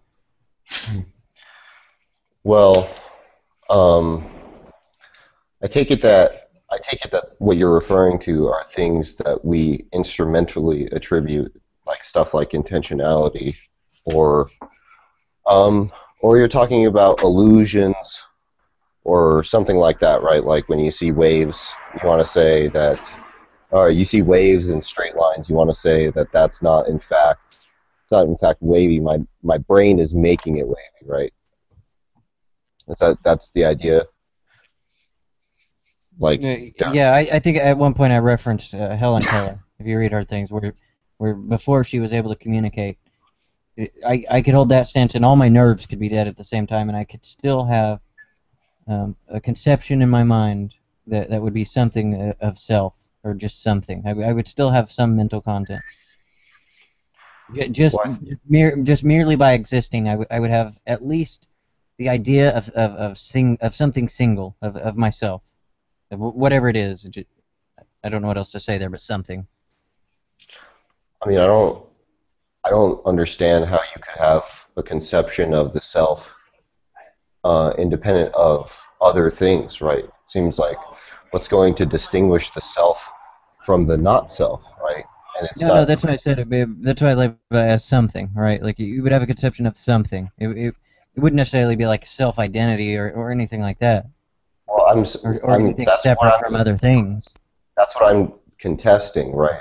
It's almost as if, look, if I were to say that you have a concept of something like green, but there's no distinction from green and everything, right? And everything else that you have a conception of. Let's say that everything is green and the exact same shade and the exact same hue, right? How are you going to have a conception of that as opposed to nothing, right? Like I don't really understand how, because it seems to me that what that means. Well, it seems to me that meaning is contrastive, right? When something only means something insofar as it's contrasting against other things. I don't know. I completely agree with that. Like I can be happy without ever knowing what sad is. I might not completely understand that it is happy, but Xbox. So what are you saying? What Realist is trying to say, I assume, is if you're going to classify all this, like if you're going to classify it from the self, right, and you say something. So in this case, the something may be like Realist was saying, like the perception of green, or the experience, the internal mental state of green, and then you believe in some regard that you have a second something B, and you may think this as blue, for example. You may internally call this blue. In virtue of what would you be able to distinguish the two? I don't need to. All I need is a single mental content of something. Well, no, because when I don't need anything to contrast it with. Well, that's what he said. That is what Josh is saying. Is that I can only have something if I have something to contrast it to. I don't agree with that. Well, I don't know about this. Josh may be able to pick up, but it seems if you're going to have a single thing, you would only ever be able to have a single thing, because you would have nothing else to compare it with. So no matter how many accumulations you have of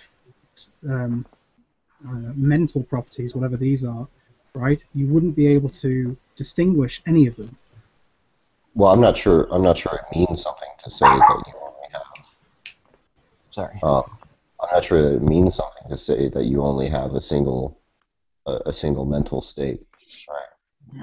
Right, because you wouldn't be able to. It doesn't need meaning. It just needs to exist. If let's say I was born on a spaceship and shot into space, right? And I'm just in a void pretty much, and I have no senses. I'm blind, deaf, dumb, all that. I have no senses. From what you're saying is that I would have no thoughts at all. But this is why I give the Helen Keller example, right? Like she can't even communicate. I don't, as far as I can remember. But she does state that she did have thoughts. But she also had a brain. Yeah, that's what I'm saying. That's why I said born in space and shot into the thing. Like that, I am still physical and I have a brain, but all my senses are dead. All my senses to the external world are actually dead. So I have no incoming things. Would I still have any mental content? Could I have any thoughts at all? I don't see how. I would think that you would, since that if you have a brain, well, then you can think, even if it's random thoughts. That's what dreams are, just random thoughts going through your head. Yeah, well, that's what I'm saying is that I need no external content to have thoughts. Now to have language, all this other stuff. I'm not even talking about things that could be even coherently conveyed. But my mind would still understand itself. That there was something there. It would still have this, that's where we got into solipsism, is that you can take it further. But just right at that point, all your senses are dull, everything, my mind would still have itself to experience. It would still be experiencing something.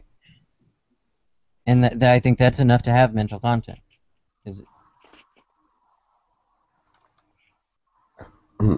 I don't know. I think it's a mistake to call dreams.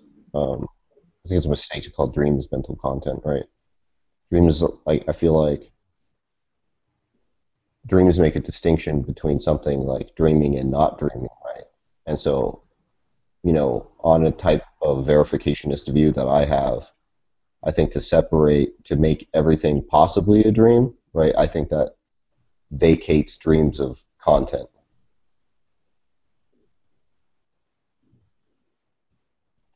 Yeah, and I'm not putting forth that any of those positions is the case or even likely to be the case or anything like that. I was just, I guess, putting forth how I see this as at least a counterexample. Maybe both is required from what I'm saying. Like maybe you can have internal content and external content, or stimulus or whatever. But I don't see how it's necessary that it can only be external content. Well, again, like I said, I think meaning is contrastive, right? When I say there's a cup on my desk or something, right? What I'm saying is it's not the case that the thing on my desk is a line. It's not the case that the thing on my desk is, etc., like so on and so forth. It is the case that I have a desk, right? It is the case that it's spatially located here.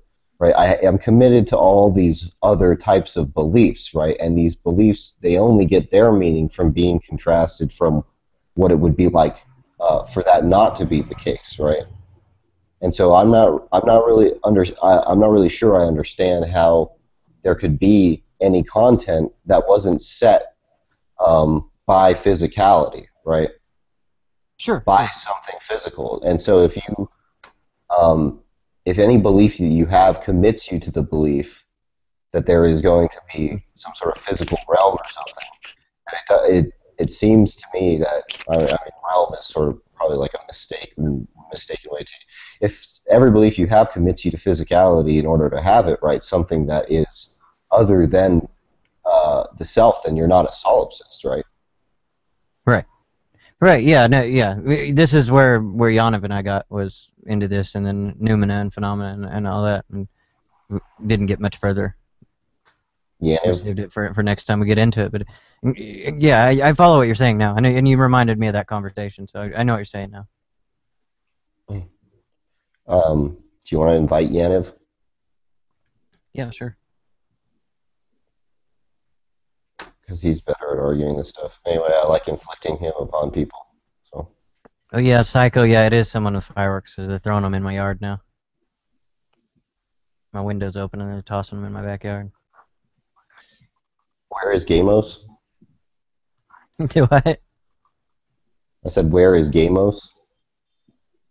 Shamos left because he was frustrated with the incompetence of everybody. Yeah. He should come back in so I can humiliate him about his theodicy. Gamos, if you're in the chat, you should come in so I can talk shit about your retarded theodicy. I am willing to offer up my support. I don't think that he would want to get in here just to be berated by you.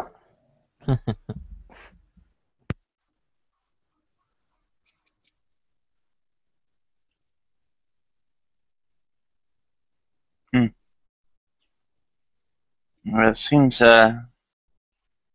it's the dislike of my style of presentation that I seem to I guess it's said that I'm making assertions masked as arguments.